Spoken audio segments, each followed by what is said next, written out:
கர்த்தாவே, ஆண்டவரே ஆபிரகாமின் தேவனே, ஈசாக்கின் தேவனே, ஆண்டவரே யாக்கோபின் தேவனே, உம்மை நன்றியோடு துதிக்கிறோம், போற்றுகிறோம், வாழ்த்துகிறோம், வணங்குகிற கர்த்தாவே, ஆண்டவரே இரக்கத்தில் ஐஸ்வர்யம் உள்ள தேவனே, எங்கள் பரலோகத்தில் மன்னாவே உம்மை நன்றியோடு துதிக்கிறோம் ஆண்டவரே கண்மலையான கிறிஸ்துவே தேவனே உம்மை நன்றியோடு துதிக்கிறோம் ஆண்டவரே. இந்த ஈசனமான பாவிகளை ரட்சிக்கும்படியாய் ஆண்டவரே தகுதியற்ற மனிதர்களால் ஜீவிக்கும் போது ஆண்டவரே ஒன்றுக்கும் உதவாத எங்களை தேவன், மகத்தான தேவன், இந்த பூமிக்கு எங்களுக்காய் பாவம் அறியாத தேவன், பாவத்தை பாராத சுத்த கண் தேவன், எங்களுக்காய் இந்த பூமிக்கு இறங்கி வந்தவரே ஆண்டவரே எங்களை ரட்சிக்கும்படியாய் ஆண்டவரே ஒரு மனிதனோட சாயலை எடுத்துக்கொண்டு தேவனே இந்த பூமிக்கு இறங்கி வந்த தேவனே எங்களை ரட்சிக்கும்படியாய் ஆண்டவரே எங்களுக்கு முன்னுதாரணமாய் வாழ்ந்தவரே உம்மை நன்றியோடு துதிக்கிற ராஜா, உம்மை போற்றுகிறோம்.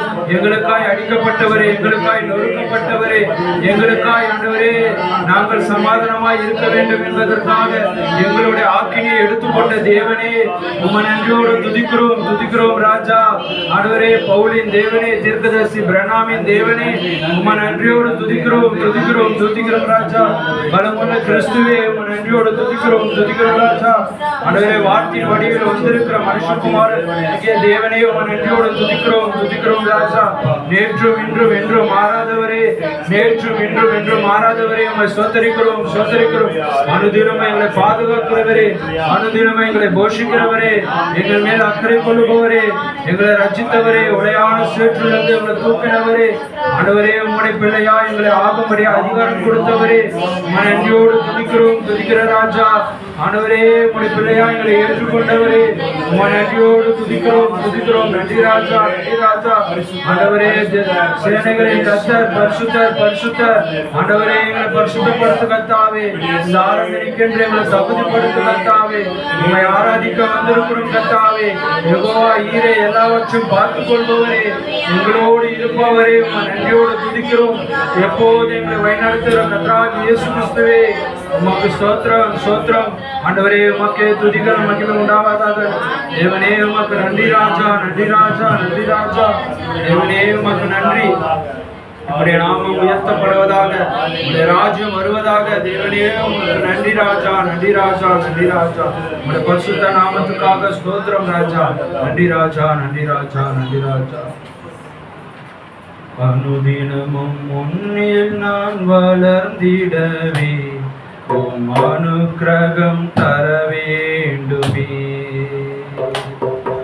அனுதினமும் முன்னில் நான் வளர்ந்திடவே உம் அனுக்கிரகம் தர வேண்டுமே. என்னால் ஒன்றும் கூடாயா, உம்மால் எல்லாம் கூடும். என்னால் ஒன்றும் கூடாதையா, உம்மால் எல்லாம் கூடும்.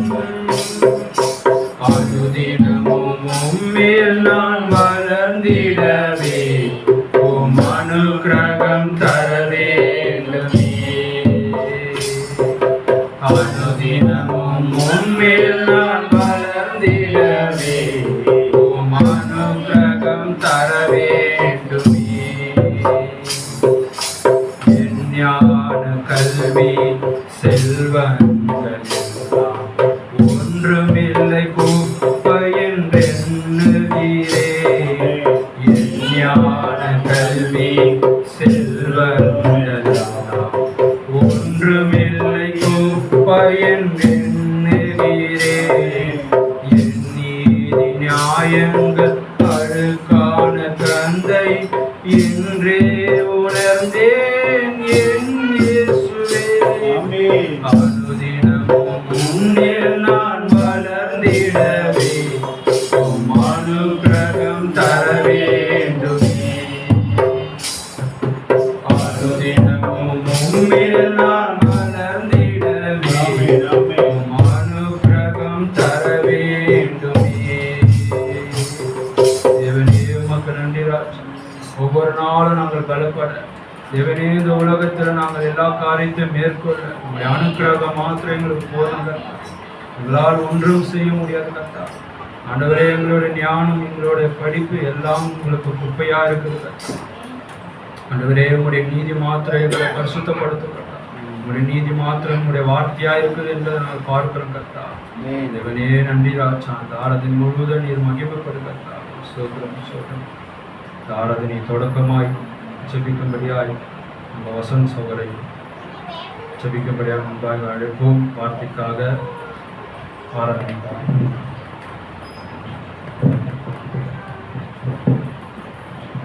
ஹல்லேலூயா ஹல்லேலூயா ஹல்லேலூயா. ஸ்தோத்திரம் ஆண்டவரே, ஸ்தோத்திரம் கர்த்தாவே, ஸ்தோத்திரம் ஆண்டவரே, ஸ்தோத்திரம் கர்த்தாவே. விண்ணகத்திலிருந்து இறங்கி வந்த எங்கள் உயிருள்ள தேவனே, தேங்க் யூ ஜீசஸ். அப்பா தகப்பனே, இது கூடியுள்ள ஒவ்வொரு ஆத்மாவையும் கருத்துல வச்சு அப்பா, நீங்களே எங்கள் ஒவ்வொருவரையும் இங்க கூட்டிட்டு வந்தீங்க ஏசப்பா. பல தடைகளையும் பல போராட்டங்களையும் வந்திருக்கிறோம் ஏசப்பா. இது எங்களுடைய சித்தம் இல்லை, இது முழுக்க முழுக்க உங்களுடைய சித்தம் என்று நாங்கள் அப்பா. இங்க நாங்கள் கேட்க போற வார்த்தையை கொடுக்க போற மெய்ப்பரையும் பாதத்துக்கு சமர்ப்பிக்கிறோம். நீ அவரை மெய்ப்பரை மறைத்து நீங்க அவர் மூலமா கொடுக்க போற வார்த்தைக்காக நன்றி. அந்த வார்த்தையோடு நாங்கள் பயணம் செய்ய எங்களுக்கு உதவி செய்யுங்க சப்பா. உங்களுடைய தூய ஆவியை எங்க கூட அனுப்புங்க சப்பா. இந்த சிறிய ஜெபத்துவம் பாதத்தில் கர்த்தராகிய இயேசு கிறிஸ்துவின் நாமத்தில் ஜெபிக்கிறோம். ஆமென். ஆமென் ஆமென். தேவ நாம மகிமைக்கென்று ஒரு சில பாடலை பாடி தேவ நாமத்தை உயர்த்துவோம். பக்கம் 275, பாடல் 335. அல்லேலூயா, கர்த்தரை ஏகமாய் துதியுங்கள். இந்த பாடலை நம் எல்லோரும் ஒரு மனதோடு கரங்களை தட்டி உற்சாக மனதோடு பாடுவோம். 335 பாடல், பக்கம் 275. அல்லேலூயா, கர்த்தரையே ஏகமாய் துதியுங்கள். அவர் நடத்தும் செயல்களெல்லாம் பார்த்தோரை துதியுங்கள். வல்லமையாய் கிரியை செய்யும் வல்லோரை துதியுங்கள். எல்லோரையும் ஏற்றுக்கொள்ளும் இயேசுவை துதியுங்கள். ராஜாதி ராஜனாம் இயேசு ராஜன் பூமியில் ஆட்சி செய்வார். அல்லேலூயா அல்லேலூயா, தேவனை துதியுங்கள். நம்புரோடும் வீரையோடும் கர்த்தரை ரத்தத்தினால் பாவங்களை போக்கினார் துதியுங்கள். எக்காலமும் கைதாளமும் முழங்கிட துதியுங்கள். எக்காலமும் மாறாதவர் இயேசுவை துதியுங்கள். ராஜாதி ராஜனாம் இயேசு ராஜன் பூமியில் ஆட்சி செய்வார். அல்லேலூயா அல்லேலூயா, தேவனை துதியுங்கள். சூரியனே சந்திரனே, தேவனை துதியுங்கள். வாய்களை திறந்து பாடுங்க உற்சாகத்தோடு. ஒளியனத்தை எங்களுள்ள அளித்தோரை துதியுங்கள். அக்கினியாய் கல்மழையே படைத்தோரை துதியுங்கள். அக்கினியால் கல்மனதை உடைத்தோரை துதியுங்கள். ராஜாதி ராஜனாம் இயேசு ராஜன் பூமியில் ஆட்சி செய்வார். அல்லேலூயா அல்லேலூயா, தேவனை துதியுங்கள்.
பாடி ஒவ்வொருவரையும் தேவன் தாமே ஆசீர்வதிப்பாராக. உற்சாகத்தோடு நம்ம பாட தேவன் உதவி செய்வாராக. எப்போதும் தேவனை அவர் துதிக்க தான் நம்மளுக்கு அவர் இந்த சரீரத்தை கொடுத்திருக்கிறார். துதிக்கும்படியாக தான் நம்மளுக்கு ஜீவனை கொடுத்திருக்கிறார். அவர் துதிக்க நம்ம கடமைப்பட்டிருக்கோம். சீக்கிரமாக அவரோட ராஜ்யம் நமக்குள் நிறைவேற போகுது. அதுக்காக நம்ம காத்து கொண்டிருக்கோம். தினமும் ஒரு சில பாடலை பாடி தேவன நாமத்தை உயர்த்துவோம். 82 பக்கம், பாடல் 86.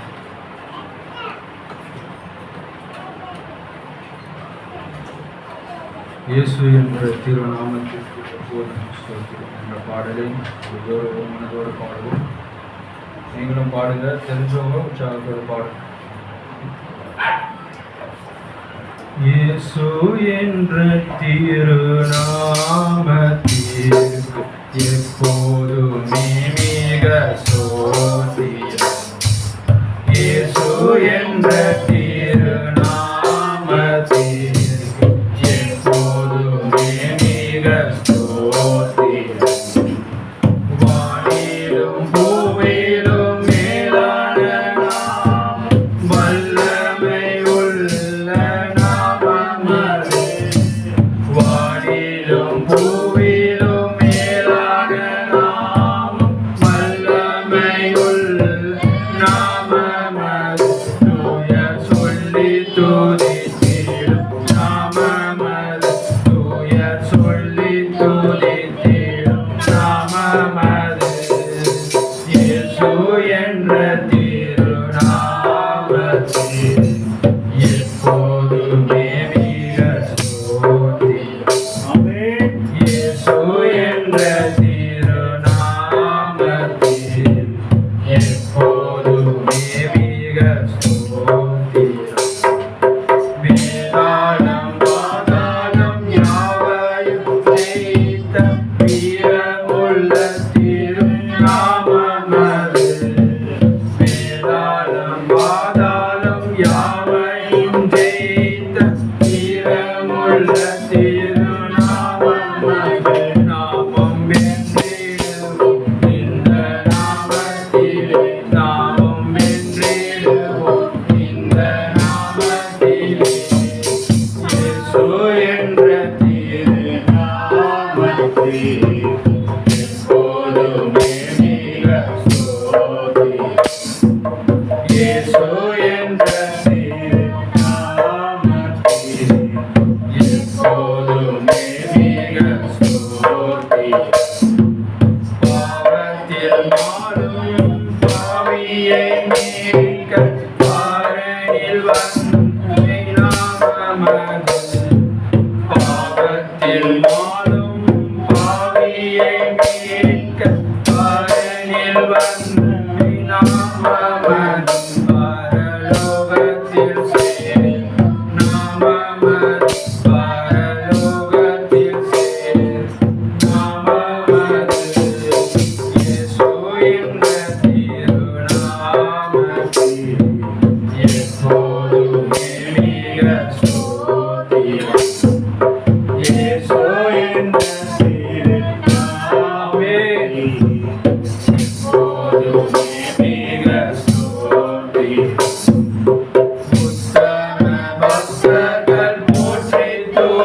துதித்திடும் உன்னத தேவனின் நாமமது. உத்தம பக்தர்கள் போற்றி துதித்திடும் உன்னத தேவனின் நாமமது. உலகெங்கும் ஜொலித்திடும் நாமமது. உலகெங்கும் ஜொலித்திடும் நாமமது. இயேசு என்ற திருநாமம். ஆமென். இப்பொழுதே மிக ஸ்தோத்திரம். இயேசு என்ற திருநாமம். எப்பொழுதே மிக ஸ்தோத்திரம்.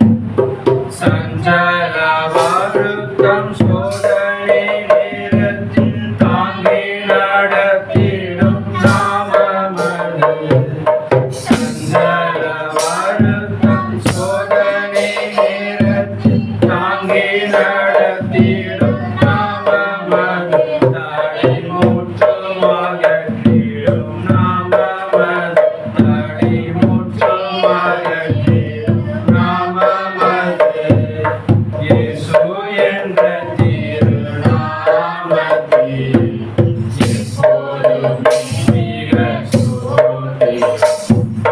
இயேசு என்ற திருநாமத்தில்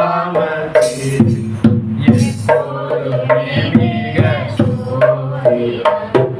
ஆமென், ஆமென். நிச்சயமாக பாடிய ஒவ்வொருவரையும் தேவன் தாமே ஆசீர்வதிப்பாராக.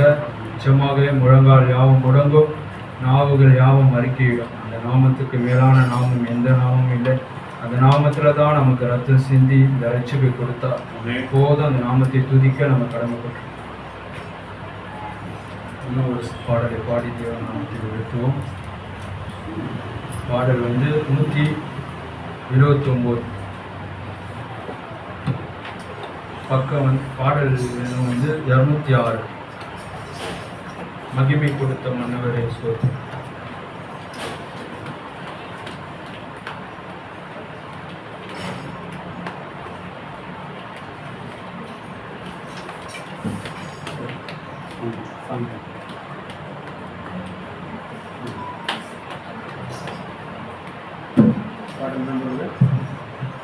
மகிமை கொடுத்த மன்னவரே ஸ்தோத்திரம். பாடல் 206.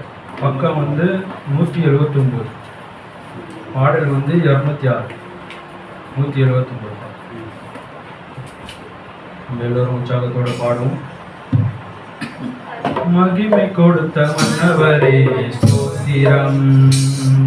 மனமகிழ்ச்சி தந்த மணாளனே ஸ்தோத்திரம். மகிமை கொடுத்த மன்னவரே ஸ்தோத்திரம். மனமகிழ்ச்சி தந்த மணாளனே ஸ்தோத்திரம். மகிமை கொடுத்த மன்னவரே ஸ்தோத்திரம். காக்கின்ற இறைவா ஸ்தோத்திரம். கருணை வைத்ததால் துதிக்கிறேன் என்னாலும். துதிக்கிறேன் என்னாலும். மகிமை கொடுத்த மன்னவரே ஸ்தோத்திரம். மனமகிழ்ச்சி தந்த மணாளனே ஸ்தோத்திரம். மகிமை கொடுத்த மன்னவரே ஸ்தோத்திரம். நீதியின் தேவனே ஸ்தோத்திரம். நிர்மூலராஜனே ஸ்தோத்திரம். நீதியின் தேவனே ஸ்தோத்திரம். நிர்மூலராஜனே ஸ்தோத்திரம். நீதிமான்களால் எங்களையும் மாற்ற. நீதிமான்களால் எங்களையும் மாற்ற. ஜீவன் கொடுத்தவரே ஸ்தோத்திரம். ஜீவன் கொடுத்தவரே ஸ்தோத்திரம். மகிமை கொடுத்த மன்னவரே ஸ்தோத்திரம். ஆமென். மனமகிழ்ச்சி தந்த மணாளனே ஸ்தோத்திரம். மகிமை கொடுத்த மன்னவரே ஸ்தோத்திரம். வல்லமை உள்ளவரே ஸ்தோத்திரம். வழுவாமல் காப்பவரே ஸ்தோத்திரம்.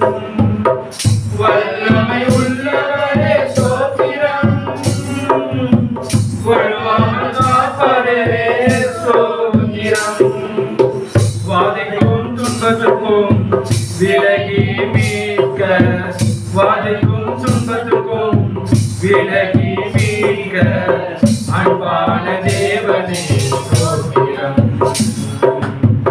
அன்பான தேவனே ஸ்தோத்திரம். மகிமை கொடுத்த மன்னவரே ஸ்தோத்திரம். சபையோட பாடுங்க. மனமகிழ்ச்சி தந்த மணாளனே ஸ்தோத்திரம். மகிமை கொடுத்த மன்னவரே ஸ்தோத்திரம். பரலோக தேவனே ஸ்தோத்திரம். பரிசுத்த ஆவியே ஸ்தோத்திரம். பரலோக தேவனே ஸ்தோத்திரம். பரிசுத்த ஆவியே ஸ்தோத்திரம். பாவத்துக்கு எங்களை விலகி மீட்ட, பாவத்துக்கு எங்களை விலகி மீட்ட ராஜாதி ராஜனே ஸ்தோத்திரம். ராஜாதி ராஜனே ஸ்தோத்திரம். மகிமை கொடுத்த மன்னவரே ஸ்தோத்திரம். மனமகிழ்ச்சி தந்த மணாளனே ஸ்தோத்திரம். மகிமை கொடுத்த மன்னவரே ஸ்தோத்திரம். மனமகிழ்ச்சி தந்த மணாளனே ஸ்தோத்திரம்.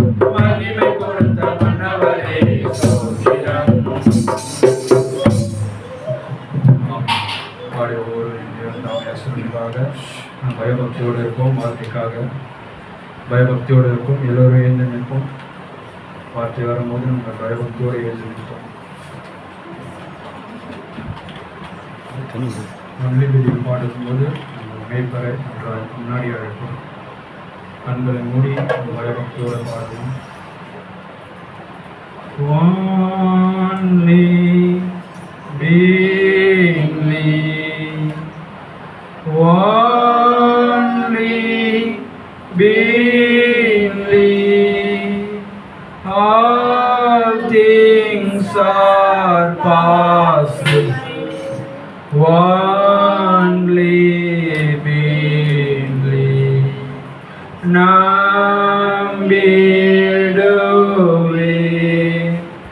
nambiduwe, யாவும் கை கூடிடும் நாமேடுவே.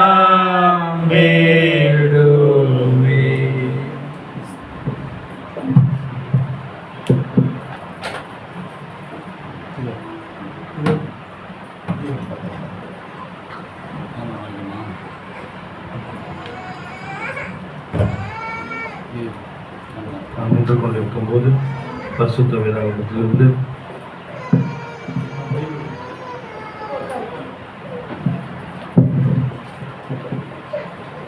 யோவான்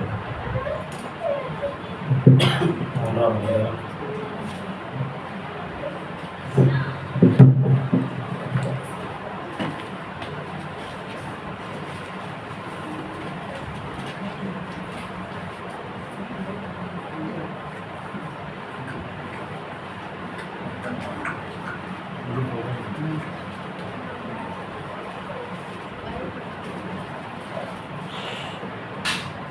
யோவான் 1ஆம் அதிகாரம்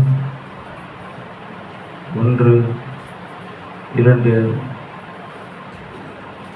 2 வசனங்களை நான் வாசிக்கிறேன். பரிசுத்த யோவான் எழுதின சுவிசேஷம் 1ஆம் அதிகாரம் 1, 2, 3 வசனத்தை நான் வாசிக்கிறேன்.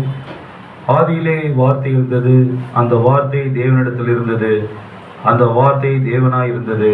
அவர் ஆதியிலே தேவனோடு இருந்தார். சகலமும் அவர் மூலமாய் உண்டாயிற்று. உண்டானதொன்றும் அவராலே அல்லாமல் உண்டாகவில்லை. உண்டானதொன்றும் அவராலே அல்லாமல் உண்டாகவில்லை. கண்களை மூடி நாம் சுருக்கமாக ஜெபிப்போம். எங்களை அதிகமாக நேசிக்கிற அன்புள்ள தேவனே, நேற்றும் என்றும் என்றும் மாறாதவரே, இந்த ஆஸ்வதிக்கப்பட்ட இந்த புதன்கிழமை சாயங்கால வேளையிலே கர்த்தராகிய இயேசு கிறிஸ்து நாமத்துக்கு மகிமை உண்டாகும்படியாக இப்போது நாங்கள் கூடி வந்திருக்கிறோம். எங்களுக்கு பரலோக பிதாவே, இந்த நாளிலும் எங்கள் தேவைகள் என்ன என்பதை நீ அறிந்திருக்கிறேன். ஆண்டவரே, நாங்கள் கர்த்தாவே குறைகளோடு வந்திருக்கிறோம். உங்களுடைய வார்த்தை கொண்டு எங்களை நிறைவாக்க முடியாது நாங்கள் செபிக்கிறோம். ஆண்டவரே, சத்தியத்தை அடைந்தால் சத்தியம் உங்கள் விடுதலையாக்கும் என்று சொன்னீரே. இந்த நாளில் இந்த சத்தியம் இந்த நாளுக்குரிய செய்தியாக இருக்கிறது. ஆண்டவர், இந்த சத்தியத்தை நாங்கள் அறிந்து கொள்ள எங்களுக்கு நீ உதவி புரியும். இந்த படித்த இந்த வேத வசனத்தை நீ ஆசீர்வதித்து தரப்போகிறதுக்காக நன்றி. இதை வந்தவர்களுக்கு பிரயோஜனமாக இருக்கட்டும். இந்த நாளில் நாங்கள் வெறுமையாக வந்தோம், வெறுமையாக போகாதபடிக்கு விலையேற பெற்ற ரட்சிப்பையும் பரிசுத்தாவையும் சமாதானத்தையும் கிருபையும் தயவும் அன்பும் இரக்கம் பெற்றுக்கொண்டு போக உதவி செய்யும். தேவைகள் அனைத்தும் சந்திங்க. அநேக தேவைகளோடு, பாரங்களோடு, துக்கங்களோடு, பிரச்சனைகளோடு, கவலைகளோடு, கண்ணீரோடு, கஷ்டத்தோடு வந்திருக்கிற ஒவ்வொரு ஆத்துமாக்களையும் தேவன் தாமே ஒரு வார்த்தையை அனுப்பி நீ தேற்றும்படியாக ஜெபிக்கிறோம். ஆண்டவரே, எங்களை கர்த்தால் நிதானத்தில் பார்க்கக்கூடிய ஒரு நேரத்தில் நாங்கள் வந்திருக்கிறோம். எங்களை ஒப்புக் கொடுக்கிறோம், தாழ்த்துக்கிறோம். கர்த்தா இயேசு கிறிஸ்து நாமத்தில் எங்களை ஒப்புக் கொடுத்து ஜெபிக்கிறேன். ஆமென். ஆமென். Praise the Lord. கரலாம்.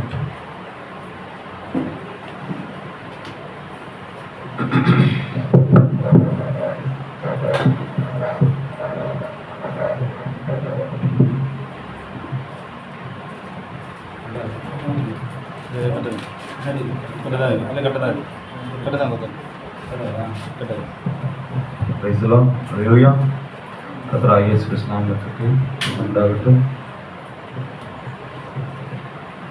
இந்த புதன்கிழமை வேளையிலே வந்திருக்கிற ஒவ்வொருவரையும் தேவன் தாமே ஆசீர்வதிப்பதாக. பாருங்கள், நமக்கு நேரம் இல்லாத காரணத்தினால் நமக்கு அதிகமான ஜபமும் வேத வாசிப்பும் நம்மளுக்கு அதிகமாக தேவையாக இருக்கிறது. அல்லேலூயா. இன்னைங்களா நம்மளோட லைஃப்பில் ப்ரேயர்லாம் ரொம்ப குறைஞ்சி போச்சு. தேவனை தேடுவது ரொம்ப குறைஞ்சி போச்சு. ஜபத்துக்கும் வேத வாசிப்புக்கும் என்ன வித்தியாசம் என்றால், நீங்கள் ஜபிப்பது உங்களுடைய பிரச்சனைகள், வேண்டுதல்கள், விண்ணப்பத்தை தேவனிடத்தில் தெரிவிப்பது ஜபமாக இருக்கிறது. அல்லேலூயா. பிரேயரோட அர்த்தம் என்ன? என் விண்ணப்பத்தையும், என் பிரச்சனையும், என்னுடைய நோக்கங்களையும், என்னுடைய தேவைகளையும் எல்லாவற்றையும் தேவனிடத்தில் சொல்வது ஜபமாக இருக்கிறது. வேத வாசிப்பு என்பது நீ பேசின உன்னுடைய முறையீடுக்கு, உன்னுடைய தேவைக்கு நீ ஜெபித்த எல்லா ஜபத்துக்கும் பதில் தான் வேத வாசிப்பு. Praise the Lord. அல்லேலூயா. அப்படிப்பட்ட வேத வாசிப்பு, அந்த வேத வாசிப்புல தான் தேவன் நம்மிடத்தில் பேசுவார். அந்த வேத வாசிப்புல தான், ஏன்னா வேதம் சொல்லுகிறது, நாம் வாசித்தாலும் 1ஆம் அதிகாரம் 1ஆம் வசனத்திலே, ஆதியிலே வார்த்தை இருந்தது, அந்த வார்த்தை தேவனிடத்தில் இருந்தது, அந்த வார்த்தை தான் தேவனாய் இருக்கிறது. Price the Lord. இன்னைக்கு தேவன் என்றால் அநேகர் என்னென்னமோ பார்க்குறாங்க. தேவன் எப்படி இருப்பாரு, அப்படி இருப்பாரு, என்னென்னோ மனிதனுக்கு எப்படிலாம் தோணுதோ அப்படிலாம் தனக்கு கேட்டது போல தேவனை அவன் வடிவமைத்து கொண்டான். தனக்கு கேட்டது போல தேவனா இப்படிதான் இருப்பாருன்னு அவன் புரிந்து கொள்ளுதில்ல, ஒரு மாதிரி எடுத்து வச்சுட்டான் தேவனை. ஆனால் வேதம் சொல்லுகிறது, தேவன் என்றாலே வார்த்தையா இருக்கிறார் என்று சொல்லுகிறது. வேதம் என்ன சொல்லுது?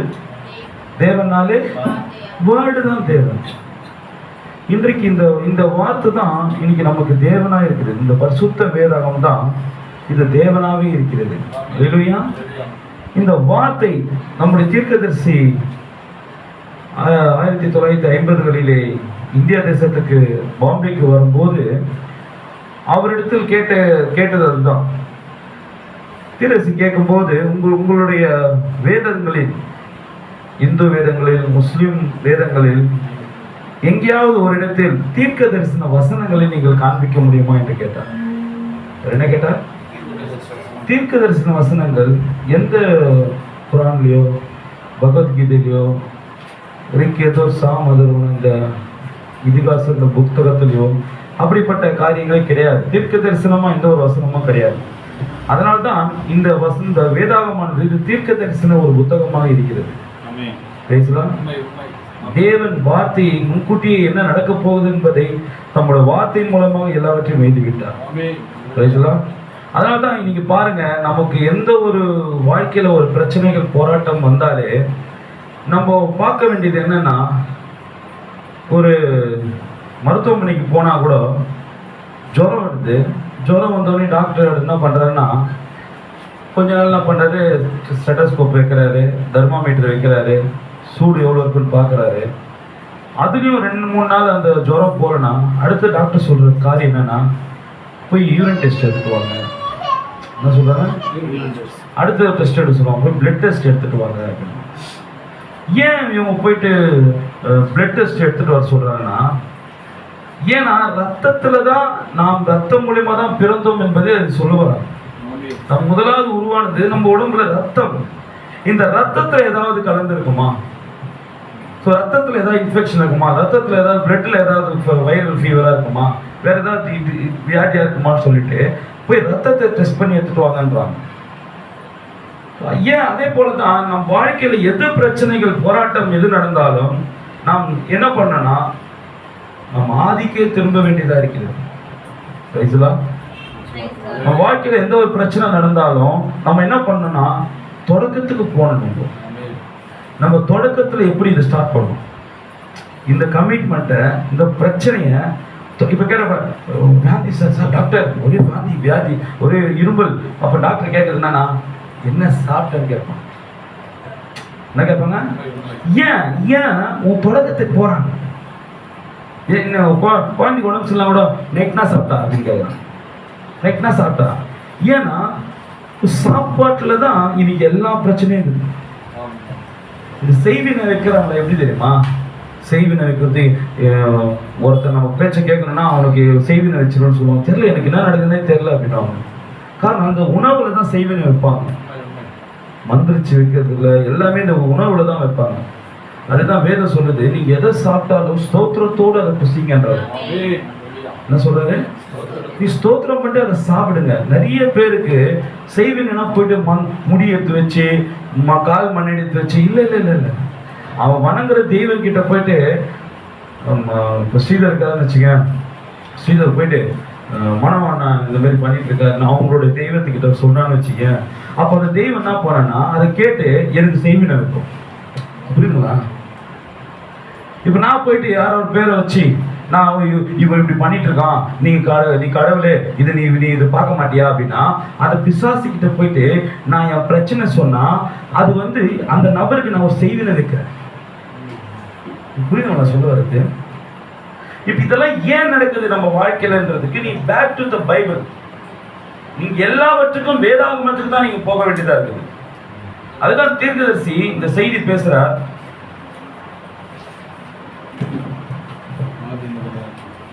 ஆதி முதலாய் அப்படி இருக்கவில்லை. Things that was so from the beginning.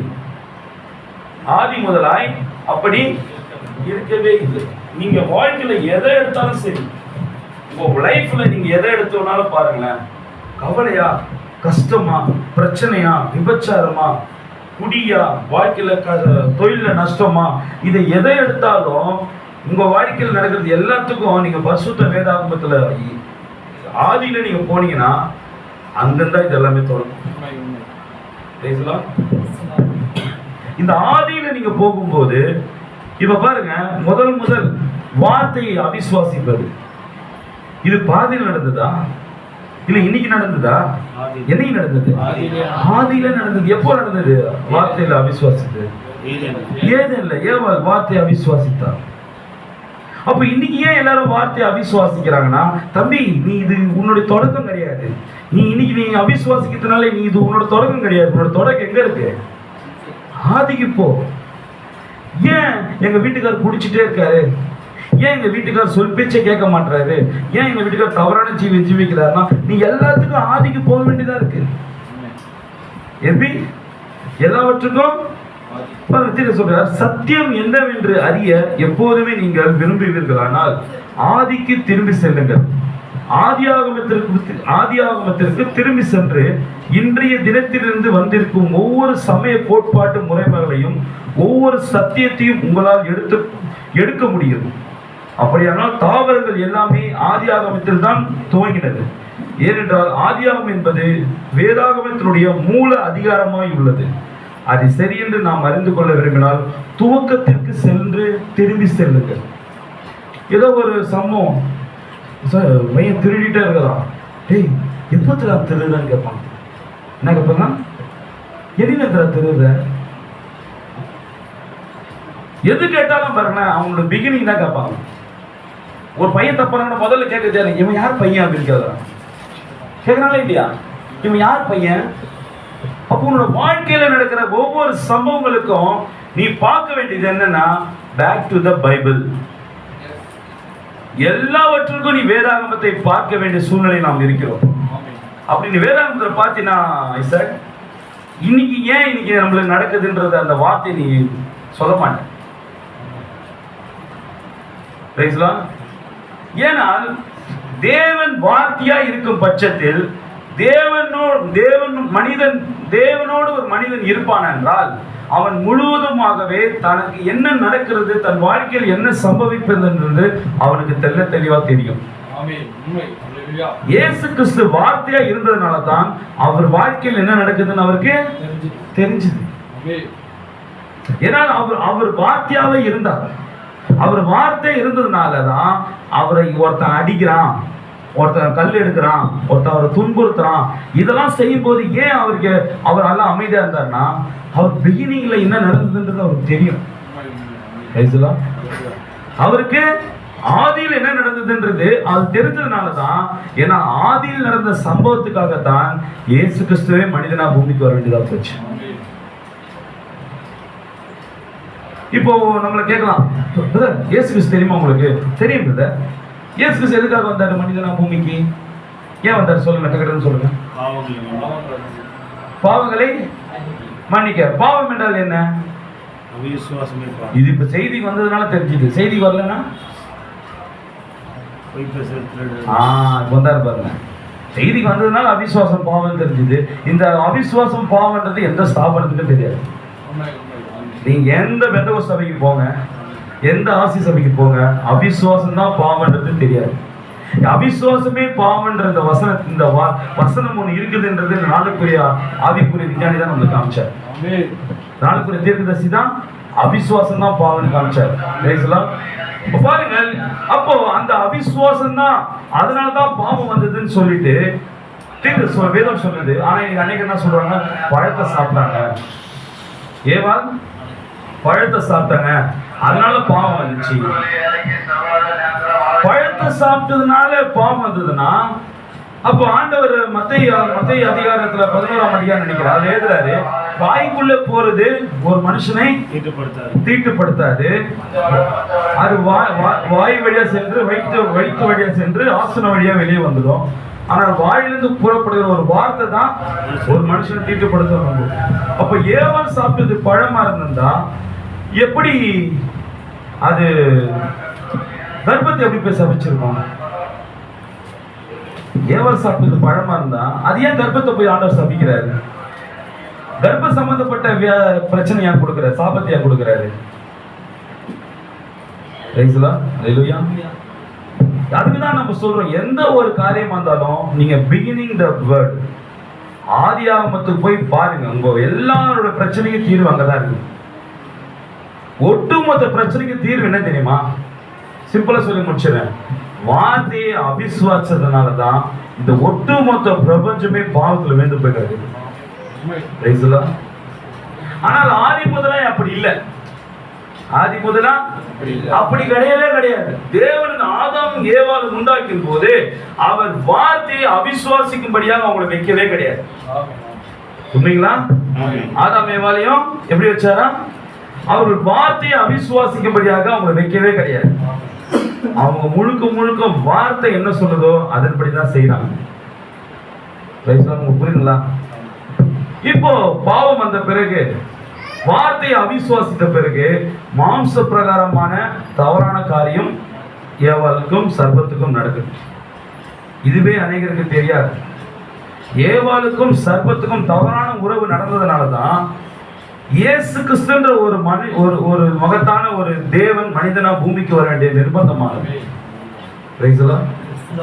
இல்லைன்னா ஏங்க அவர் மாம்சமா பூமிக்கு வர வேண்டிய நோக்கம்? இயேசு கிறிஸ்து மாம்சமா வர வேண்டிய நோக்கம் என்னன்னா, இயேசு கிறிஸ்து தன்னை ஒரு ஹார்ட் அட்டாக் செத்துருக்கலாம். எப்படி செத்துருக்கலாம்? இயேசு கிறிஸ்து எப்படி செத்துருக்கலாம்? ஹார்ட் அட்டாக் செத்துருக்கலாம், இல்ல தூக்குல மாட்டி செத்துருக்கலாம். செத்துக்கலாமா? ஆனா ஏன் ரத்த சிந்தி பாடுபட்டு ஏன் சாகணும்? எதுக்கே யோசிக்கிறோமா? அது செய்தி வந்த பிறகு நமக்கு தெரியும். ரத்தத்துல பாவம் மன்னிப்பு இல்லை. இந்த செய்தி வந்த பிறகு தான் தெரியும். இதுக்கு முன்னாடி நமக்கு தெரியுமா? சர்பத்துக்கும் ஏவாளுக்கும் தொடர்பு நடந்தது நமக்கு தெரியுமா? அப்போ இயேசு கிறிஸ்து ஏன் ரத்தம் செஞ்சு மரிச்சாருன்றது நமக்கு எப்படி தெரிஞ்சது? வேதத்துலதான் இருக்குது சகோதரா, வேதத்துலதான் இருக்குது. ஆனா ஏன் நமக்கு இதுக்கு முன்னாடி தெரியாம இருந்தது? சொல்றாரு, எப்போது இயேசு வந்தபோது நாம் அதை கண்டு கொள்கிறோம். தேவனுடைய வார்த்தை எடுத்து அதை தங்களுக்கு ஏற்றபடி புரட்டின போதகர்களை அவர் கண்டார். அவர்கள் தேவனுடைய கற்பனைகளை எடுத்து அதை ஒரு சமய கோட்பாட்டுக்குள் புரட்டி போட்டார்கள். இயேசு கிறிஸ்து வந்து பார்த்த அவர் பூமிக்கு வந்த பிறகு அவர் பார்க்கும்போது என்ன நடக்குதுன்னா, வார்த்தையை தனக்கு சாதகமாக சபையும் சபை போதகர்களும் அதை புரட்டி போட்டாங்க. ஏதேன் தோட்டத்துல தப்புலாம் நடக்கல, நீங்க அவன் பேசுறதுலாம் நம்பாதீங்க, பழத்தை தான் சாப்பிட்டாங்க, தனக்கு ஏற்றவைகளை போல மாற்றி போட்டாங்க. இப்போது அங்கே ஒரு சிருஷ்டிகர் தான் உண்டு என்பதை நினைவில் கொள்ளுங்கள்.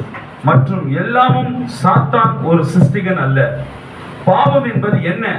பாவம் என்பது அநியாயமாய் உள்ளது. மேலும் அநியாயம் என்பது நீதி தாறுமாறாக்கப்பட்டதாகும். நீதி என்பது அநியாயம் என்பது நீதி தாறுமாறாக்கப்பட்டதாகும். அநியாயம்னா என்ன? நீதி தாறுமாறாக்கப்பட்டது. நீதினா என்ன? தேவனோட வார்த்தை தான், தேவனோட லா தான் நீதியா இருக்கு. அந்த வார்த்தையை பிசாசு என்ன பண்ணா? தாறுமாறாக்கி போட்டான். இன்றைக்கு சபை ஸ்தாபனங்கள் தேவனோட வார்த்தையை தாறுமாறாக்கி போட்டாங்க. உன் வாழ்க்கையில் நடக்கிற எல்லா காரியங்களும், வேதத்தில் நடக்கிற எல்லா சம்பவத்தையும் நீ அவங்க பேசுறத பார்த்துட்டு அப்படியே ஏத்துக்கிட்டாங்க. சபையில ஒரு சபைக்கு போறாங்க, பிரச்சனை போராட்டத்தோட அங்க என்ன பேசுறாங்களோ அதை அப்படியே எடுத்துக்கிட்டாங்க. அதை வேதத்தோட அவங்க ஆராய்ச்சி பார்க்கணுன்ற அந்த எண்ணமே அவங்களுக்கு இல்லை. சபைக்கு போறாங்க, முக்காடு தைல போட்டாங்க, துணி போட்டு முக்காடு போடுறதா, துணி போட்டு தான் முக்காடு போடணும் போல இருக்குன்னு நினைச்சு 10ஓட 11 பன்னிக்குட்டி மாரி கூட்டத்தில் போய் உட்காந்துக்கின்னு இவங்க தலையில துணி போடுற போது இவங்க புதுசா போறாங்களே, இவங்க தலையில துணி போன போல எடுத்து போட்டுக்கிறாங்க. அது வேதத்துல எங்கேயாவது தலையில துணி போட்டு தான் ஆராதிக்கணும்னு வேதத்துல எங்கன்னா வசனம் கேட்டா அப்படி வசனமே இல்லை. புதுசா ஒரு சபைக்கு போறாங்க, மலன்றாங்க, ஒரு 50 பேர் கத்துறாங்க இந்த வார்த்தைய. புதுசா உள்ள போனவனையும் இவங்க என்ன பண்றாங்க, இப்படிதான் கத்துறாதான் இந்த சபையில சேர்ப்பாங்க போல, இவங்களும் கத்த ஆரம்பிக்கிறாங்க.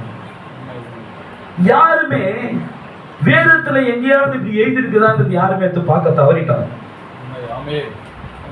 இயேசு கிறிஸ்து மனிதனா பூமிக்கு வரும்போது சபைக்குள்ள போய் பார்க்கிறாரு, எல்லா அநியாயம் அக்கிரமும் அட்டூழியமும் சபையில் நடந்தது. உண்மைங்களா? அதனாலதான் இயேசு கிறிஸ்து கோவப்பட்டு என்ன பண்ணிட்டாருன்னா, இயேசு கிறிஸ்து ஒரே இடத்துல தான் கோவப்பட்டார், வேற எங்கேயுமே அவர் கோவப்படவே இல்லை. கோவப்பட்டு எங்க நம்ம கோவப்படுவாரு? வார்த்தை எங்க இல்லையோ அந்த இடத்துல இயேசு கிறிஸ்து கோவப்படுவாரு. வார்த்தை எங்க இல்லையோ அங்க இயேசு கிறிஸ்து கோவப்படுவார். அப்படி கோவப்பட்டு எடுத்து தான் ஒரு சாட்டை எடுத்து பின்னி தேவாலயத்துல இருந்து எல்லாரும் வெளியே அனுப்பி, என்னுடைய பிதாவை தேவனுடைய வீட்டை ஏன்டா கல்லறுப்பு கேட்குறீங்க, என் பிதாவை ஜெப வீட்டை ஏன்டா அப்படி பண்றீங்கன்னு அந்த இடத்துல மட்டும் தான் அவர் கோவப்பட்டார். இன்றைக்கு இயேசு கிறிஸ்து கோவப்படாரு. எதுக்கு நம்ம கோவப்பட்டாரு? கோவப்படுவாரு வார்த்தை எங்க உங்ககிட்ட இல்லையோ அப்போ உங்ககிட்ட அவர் கோவப்படுவார். பாருங்க, எல்லாவற்றுக்கும் நீங்கள் வேதாகமத்தின் பக்கமாக திரும்ப வேண்டியதாக இருக்கிறது. இயேசு கிறிஸ்துவானவர் இதுக்காகவே மனிதனா பூமிக்கு பிறந்து அவர் முழுவதுமாக வார்த்தையை விசுவாசித்தே வாழ்ந்து காண்பித்தார். அவர்தான் வார்த்தை. யாரு? அவர்தான் வார்த்தை. நாம் அதுதான் வாசிக்க பாருங்க. 1 யோவான் 1ஆம் அதிகாரம் 2ஆம் வசனத்துல பாருங்க. அவர் ஆதியிலே தேவனோடு இருந்தார். அவர் ஆதியிலே தேவனோடு இருந்தார். தேவன் எப்படி இருக்காரா? தேவன் எப்படி இருக்காரா? யாத்ரா யோவான் 4ஆம் அதிகாரம் 22ஆம் வசனம் 24 வசனம் வாசிங்க. தேவன் ஆவியா இருக்கிறார். தேவன் ஆவியா இருக்கிறாரா? அப்போது எடுத்துங்க, தேவன் ஆவியா இருக்கிறாரா. ஆனா இந்த யோவான் 1ஆம் அதிகாரம் 2ஆம் வசனம் சொல்லுது அவர் ஆதியிலே தேவனோடு இருந்தார். அப்ப ஆவியான தேவனுக்குள்ளாக வார்த்தையாகிய அவர் இருந்தார். You understand? புரியுதுங்களா? ஆவியான தேவன் அவருக்குள்ள வார்த்தை இருந்தது. இவங்க என்ன நினைக்கிறாங்கன்னா தேவன் கூட தான் பக்கத்துல உட்காந்துருந்தாரு இயேசு கிறிஸ்து, தேவன் கூட தான் இயேசு கிறிஸ்து பக்கத்துல உட்காந்து இவங்களோட கற்பனை. அதுதான் வயசான மாதிரி ஒரு படத்தை போட்டு இயேசு கிறிஸ்து பக்கத்துல நிக்கிற மாதிரியும் புறா மாரி ஒன்று மேலத்துல இருந்து தொங்குற மாதிரியும் வர மாதிரியும் ஒரு படத்தை போட்டாங்க, பிதா குமாரன் பரிசுத்த ஆவி. ஆனா வேதவசனம் சொல்லுது அவர் ஆதியிலே தேவனோடு இருந்தார். அடுத்தது தேவன் ஆவியா இருக்கிறார், அவரை தொழுது கொள்கிறவர்கள் 1-2 வருஷம். அவர் ஆதியில் தேவனோடு இருந்தார், சகலமும் அவர் மூலமாய் உண்டாயிற்று. அவர் ஆதியில் தேவனோடு இருந்தார், சகலமும் அவர் மூலமாய் உண்டாயிற்று. பாருங்க, அந்த அவர் என்ற இடத்துல நீங்க வார்த்தையும் போட்டு பாருங்க, படிங்களேன். அவர் ஆதியில் தேவனோடு இருந்தார். அவர் என்ற இடத்துல வார்த்தை போட்டு படிக்கன்னு சொல்லுங்க. வார்த்தை ஆதியில் தேவனோடு. ஏன் நெக்ஸ்ட் கரெக்டா படிக்கலாம் பாருங்க. வார்த்தை ஆதியில் தேவனோடு இருந்தார், ஆதியில் தேவனோடு இருந்தார், சகலமும் அவர் மூலமாய் உண்டாயிற்று. திரும்ப திரும்ப அவர் போட்டு படிக்காத, சகலமும் வார்த்தை மூலமாய். கரெக்டா படிங்க. சகலமும் வார்த்தை ஆதியிலே தேவனோடு இருந்தார், சகலமும் சகலமும் வார்த்தையின் மூலமாய் உண்டாயிற்று. வார்த்தையின் மூலமா உண்டாயிற்று. இப்ப புரியுதா? அந்த வார்த்தை யாரு? வார்த்தை யாரு? 1 தீமோத்தேயு 3:16 சொல்லுது.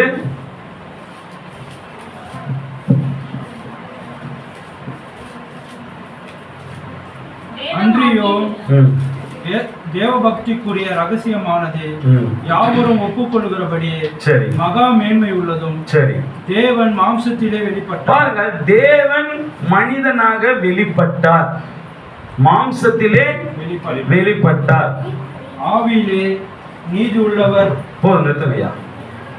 இப்ப இந்த ஆவியான தேவன் மனிதனாக வெளிப்பட்டார். இந்த தேவன் ஆவியா இருக்கிறார், அவர் வார்த்தையும் ஆவியுமாக இருக்கிறார். இப்ப இந்த யோவான் 1:3 சொல்லுகிறது, 2 சொல்லுது அவர் மூலமா தான் சகலமும் உண்டாயிற்று. அப்ப ஆதியாகமம் 1:1 ஆதியிலே தேவன் வானத்தையும் பூமி உண்டாக்கினார். அப்ப ஆவியான தேவனுக்குள்ளாக வார்த்தை இருந்தது.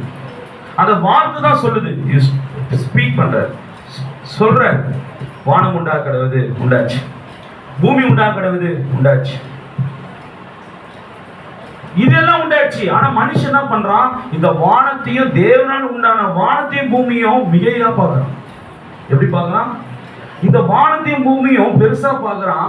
ஆனா இதை உண்டாக்கின வார்த்தையை அசட்டையா பார்க்கறான். புரியுதுங்களா? வார்த்தை இதை உண்டாக்குச்சு பதர். அந்த வார்த்தை உண்டாக்குனத பூமியை பிரம்மாண்டமா பார்த்துருக்கிறான், எல்லாரையும் வானத்தை பிரம்மாண்டமா பார்த்துருக்கிறான், சூரிய சந்திரன் எல்லாத்தையும் ஆச்சரியமா பார்க்கறான். ஆனா இதை உண்டாக்குன இயேசுவை வேசி மகனே அப்படின்றான். சொல்றாங்களா இல்லையா? சொன்னாங்களா இல்லையா? அப்பதான் அவர் சொல்றாரு, ஆதி முதலா என்னை யாரும் அப்படி கூப்பிடலையடா, ஆதி முதலா என்னை யார் மாதிரி வேசி மகனேன்னு கூப்பிடலையே. ஆபிரகாம் என் சரீரத்தை பார்த்து என்னமா கூப்பிட்டான்? என்ன ஆண்டவனேன்னு கூப்பிட்டான்டா. ஆபிரகாம் என்ன கூப்பிட்டான்? என்ன ஆண்டவனேன்னு கூப்பிட்டான். நீ எப்படி கூப்பிடணும்? என் தேவனேன்னு கூப்பிட்டான். ஆபிரகாம் எலோஹிமே கூப்பிட்டான். மோசே எப்படி கூப்பிட்டான்? தேவனே, சொல்லுங்க கர்த்தாவே அப்படின்னா. சாமுவேல் எப்படி கூப்பிட்டான்? சொல்லுங்க ஆண்டவரே, சொல்லுங்க தேவனேன்னு கூப்பிட்டான். ஆனா பரிசேயர் சதுசேயர் இயேசு எப்படி கூப்பிடுறான்? எப்படி கூப்பிடுறான்? இயேசுவின் மகனே, தச்சனின் மகனே, தவறான வழிக்கு பிறந்தவனே, பேசபிளே, பிசாசின் தலைவனே. ஆண்டவர் சொன்னார், டேய் என் ஆதி முதலா அப்படி யாரும் கூப்பிடலையடா, என்னை பாப்பன்னு ஏங்குனாங்கடா எல்லாம். என்ன? என் சத்தத்தை கேட்கணும்னு விரும்பினாங்க எல்லாம், என்னை பார்க்கணும்னு விரும்பினான். மோசே விரும்பினான், ஆபிரகாம் விரும்பினான், யோபு என்னை பார்க்கணும்னு ஆசைப்பட்டான். யோபு என்ன சொன்னான்? ஒரு நாள் என் நீர்ப்பகுதியோட நான் அந்நிய கண்களாக இல்லை, சொந்த கண்களே பார்க்கணும்னு சொன்ன. அப்படிப்பட்ட யோபு யோபு போய் கேளுறேன், என்னை பத்தி நான் எப்படிப்பட்ட நபர்ன்றது அவங்க போய் கேளுங்கடா. தவறிட்டாங்க. இயேசு கிறிஸ்துவை 3 கூறா 4 கூறா போட ஆரம்பிச்சிட்டாங்க. கேட்டா வேதத்துல வைத்து வாசிங்க. 1 யோவான்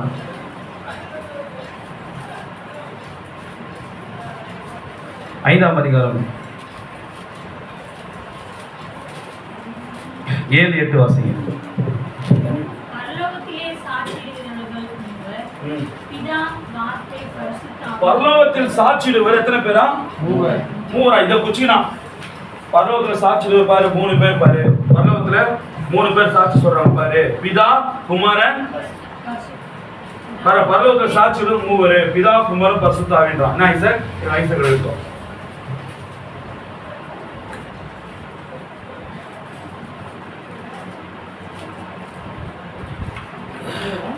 ஒன்று யோவான் 5ஆம் அதிகாரம்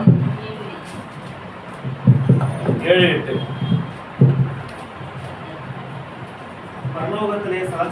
பரலோகத்தில் சாட்சியிடுவர்கள் மூவர். பிதா, குமாரன், பிதா, குமாரன், பரிசுத்த ஆவி என்பவர்களே. இம்மூவரும் ஒன்றாயிருக்கிறார்கள். நான் கரெக்டா பிரச்சனை சார், நான் சொல்றேன். இப்ப தெரியுதா? இதான் ஸ்தாபனத்துல இருந்தான்றதுக்கு ஒரு அடையாளம் ஐசக் தான். கரெக்டா? ஸ்தாபனத்தில் இருந்தான்றதுக்கு அடையாளம். மறுபடியும் படி சொல்றான். பரலோகத்தில் சாட்சியிடுவர் மூவர். பிதா, குமாரன், பரிசுத்த ஆவி. இப்போ தெரியுதா? அவர் இன்னும் ஐசக் ஸ்தாபனத்தில் இருந்தாரு உங்களால கண்டுபிடிக்க முடியல. பாத்தியா? நீப்படி மாற்ற நீப்படி மாறிய வார்த்தையா? சரி, ஆமா சார், நீங்க படிங்க. பரலோகத்தில் சாட்சியிடுவர் மூவர். இப்ப அவர் படிப்பார். பரலோகத்தில் சாட்சியிடுபவர் மூவர். பிதா, வார்த்தை, குமாரன், குமாரன், பிதா, வார்த்தை, குமாரன். இந்த வார்த்தை நீ படி, வாங்கி படி. தப்பு படிக்கிறார். பரலோகத்தில் சாட்சியிடுபவர் மூவர். பிதா, குமாரன், பரிசுத்த ஆவி. வித்தியாசம் புரியுதுங்களா? இப்ப அவரு குமாரன் சொல்ற இடத்துல வார்த்தைனே போட்டு பசுங்கிறாரு. ஆனா இவரு குமாரன் சொன்னா கூட அங்க அவர் என்ன சொல்றாரு? வார்த்தையை விட்டு அப்படியே குமாரனா கூட ஸ்கிப் பண்ணிட்டு போயிடுறாரு. இதுதான் நம்மளுக்குள்ள வித்தியாசம். இதுதான் ஸ்தாபன் நம்மள திணிச்சு வச்சு. அந்த வித்தியாசம் புரியல பத்தியா ஐசக் உங்களுக்கு? அவர் குமாரன்ற வார்த்தை பயன்படுத்தவே இல்லை. ஆனா நீங்க பயன்படுத்துறீங்க. அவர் குமாரன்ற வார்த்தை இருக்குதா பைபிள்ல? நான் குமாரன்ற நீங்க அந்த வார்த்தையே இல்லையா அதை சொல்றீங்க, ஏன் எனக்கு கேட்கல? You understand, sir? பிதா, குமாரன், பரிசுத்த ஆவின்ற வார்த்தை, குமாரன்ற வார்த்தை அதுல இல்ல பிரதர். ஆனா நான் குமாரன்ற நீங்க அதை கம்முனுக்கிறீங்க படிச்சுட்டு. மறுபடியோட படிக்கலாம், உங்களுக்கு புரிதல பாக்குறேன். பரலோகத்தில் சாட்சியிடுவர் மூவர். இதோ அவ்வளவுதான். புரியுதுங்களா? That is revelation. இதுக்கு தான் இந்த நாளுக்குரிய தீர்க்கதரிசி வில்லியம் மரியம் பிரணாம் தேவன் அனுப்பினார். ஐயா ஆல்ரெடி பார்த்துதான் அது எல்லாமே. ஆனா ஏதோ ஒரு திரை நம்மள வந்து மூடிச்சிருக்கு, மூடி வச்சிருந்தது. அது என்ன? அதுதான் வெளிப்பாடு, அதுதான் ரெவலேஷன். இதேதான் இயேசு கிறிஸ்து மனிதனா பூமிக்கு வந்த பிறகு ஏதோ ஒன்று பரிசேயர் சரிசேயர் வேத பார்வையாளர் கண்களை ஏதோ ஒன்று மூடி வச்சிருந்தது. அது எது? அவர்கள் தீர்க்கதரிசிகளை காணாமல் தேவனை கண்டார்கள். தீர்க்கதரிசிகளை பார்க்காம அவங்க இயேசுவை பார்க்க டைரக்டா பார்க்கணும்னு ஆசைப்பட்டாங்க. ஆனால் யோவான் சாணனை சந்தித்தவர்கள் இயேசுவை அடையாளம் கண்டு கொண்டார்கள். You understand? Please, Amos. யோவான் சாணனிடத்தில் வராமல் டைரக்டா பரிசேயர் சந்திச்சர் யார்கிட்ட வந்தாங்க? டைரக்டா இயேசு கிட்ட வந்தாங்க. இயேசுவை யாருன்னு பார்க்க முடியல, மேசியான்னு அடையாளம் கண்டு கொள்ள முடியல. ஆனால் இதே பரிசேயர் சரிசேயர் ஒரு கூட்டம் யோவான் ஸ்தானத்துல வந்தாங்க. யோவான் ஸ்தானம் இதோ மேசியான்னு அடையாளம் காமிச்சாங்க. இங்க போய் அவர்கிட்ட அப்படி வந்துட்டாங்க. இப்ப ஸ்தாபனம் என்ன பண்ணுதுன்னா இதே போல அதே தவறுதான் இன்னைக்கும் செய்து இன்னைக்கு நமக்கு ஆதி முதலா என்பது புதிய ஏற்பாடாக இருக்கிறது. புரியுதுங்களா? இன்னைக்கு நமக்கு எது ஆதி முதலாய்? புதிய ஏற்பாடு. அப்ப முதலாம் வருகையில இயேசு கிறிஸ்து வந்தாருன்றது டைரக்டா வந்து பார்த்தவங்க அவர் மிஸ் பண்ணாங்க. தீர்க்கதரிசி மூலமா வந்து பார்த்தவங்க அவர் பிடிச்சாங்க. உண்மைங்களா இல்லையா? அப்ப அதே போலதான் இன்றைக்கு எல்லா சபை ஸ்தாபனமும் டைரக்டா இயேசு கிட்ட லிங்க் வச்சுக்கணும்னு நினைக்குது. டைரக்டா கூப்பிட்டா இயேசு எனக்கு பதில் கொடுப்பாரு. டைரக்டா எனக்கு கூப்பிட்டாலே இயேசுன்னு கூப்பிட்டா எனக்கு கண்டிப்பா அவர் என்னோட கூட என் பிரச்சனை எல்லாத்தையும் தீர்ப்பார். நீ இயேசு இயேசுன்னு சொல்லி ஆராதிக்கிறியே, நீ உண்மையே ஆராதிக்கிறது இயேசு இல்லைன்னு வேதபூர்வமா தெரிஞ்சா நீ தற்கொலை பண்ணி செத்துருவ தெரியுமா? நீ உண்மையாவே இயேசு இயேசுன்னு சொல்லி ஆராதிக்கிறோமே, அது இயேசுவே இல்லைன்னு வேதத்துல எடுத்து காமிச்சா என்ன பண்ணுவ? எடுத்து காமிச்சா என்ன பண்ணுவ? செத்துறியா? செத்துறியா? நான் செத்துருவேன். அப்படிப்பட்ட பிசாசு ஆராதிக்கிறதுக்கு ஒரு வாழ்க்கை எனக்கு வேணாயா? எத்தனை பேர் அவங்க ஒத்துப்பீங்க? உண்மையா தேவன் ஆராதிக்கிற வாழ்க்கை வேணுமா, இல்ல பிசாசு ஆராதிக்கிற வாழ்க்கை வேணுமா? உண்மைதானே? உண்மைதானே? பிசாசு பண்டி கூட்டத்துக்கு வந்ததுனால அந்த பிசாசு வச்சான், ஒரு நாள் வாழ்ந்தாலும் தேவனோட வாழ்ந்துடுறேன், ஒரு நிமிஷம் உன் கூட என்னால வாழ முடியாது சொல்லி அதுவே மலை மேல வந்து செத்து போச்சு. யாரு? பண்டி கூட்டம். இன்னைக்கும் அநேக பண்டி கூட்டம் பிசாசு இருக்குது, ஆனா சாவு மாத்தணும். ஆவிக்குரிய வயலில் செத்து போச்சுங்க. இயேசு கிறிஸ்து இல்லாத வாழ்க்கை நமக்கு வேண்டவே வேண்டாம். பிரதர், ஒரு நாள் வாழ்ந்தாலும் இயேசு உனக்குள்ள பெற்றுக்கொண்டு நீ வாழ்ந்து செத்து போனீனா உனக்கு நித்திய நித்தியமா பரலோகம் இருக்கும் பிரதர். ஆனா இயேசு இல்லாத வாழ்க்கை, பரிசுத்த ஆவி பெறாத வாழ்க்கை 100 வருஷம் இந்த பூமியில நீ வாழ்ந்தாலும் உனக்கு எந்த பயனும் அடிக்காது. You understand? அதாவது தாவீது சொல்றாரு, படிச்சிருப்பீங்க, அதான் சொல்லுங்க. 1000 நாட்களை பார்க்கிலும் ஏன் அதை சொன்னார் தெரியுமா? ஏன் சொன்னார் தெரியுமா? ஒரு நாள் வாழ்ந்தா கூட உங்களோட பரிசுத்தாவியோட நான் வாழ்ந்துடுறேன். ஏன்னா இங்க கண்ணு முன்ன அடுத்தது எங்க கணக்கு இருக்கா? நித்தியத்துல, காலமே இல்லாத இடத்துல.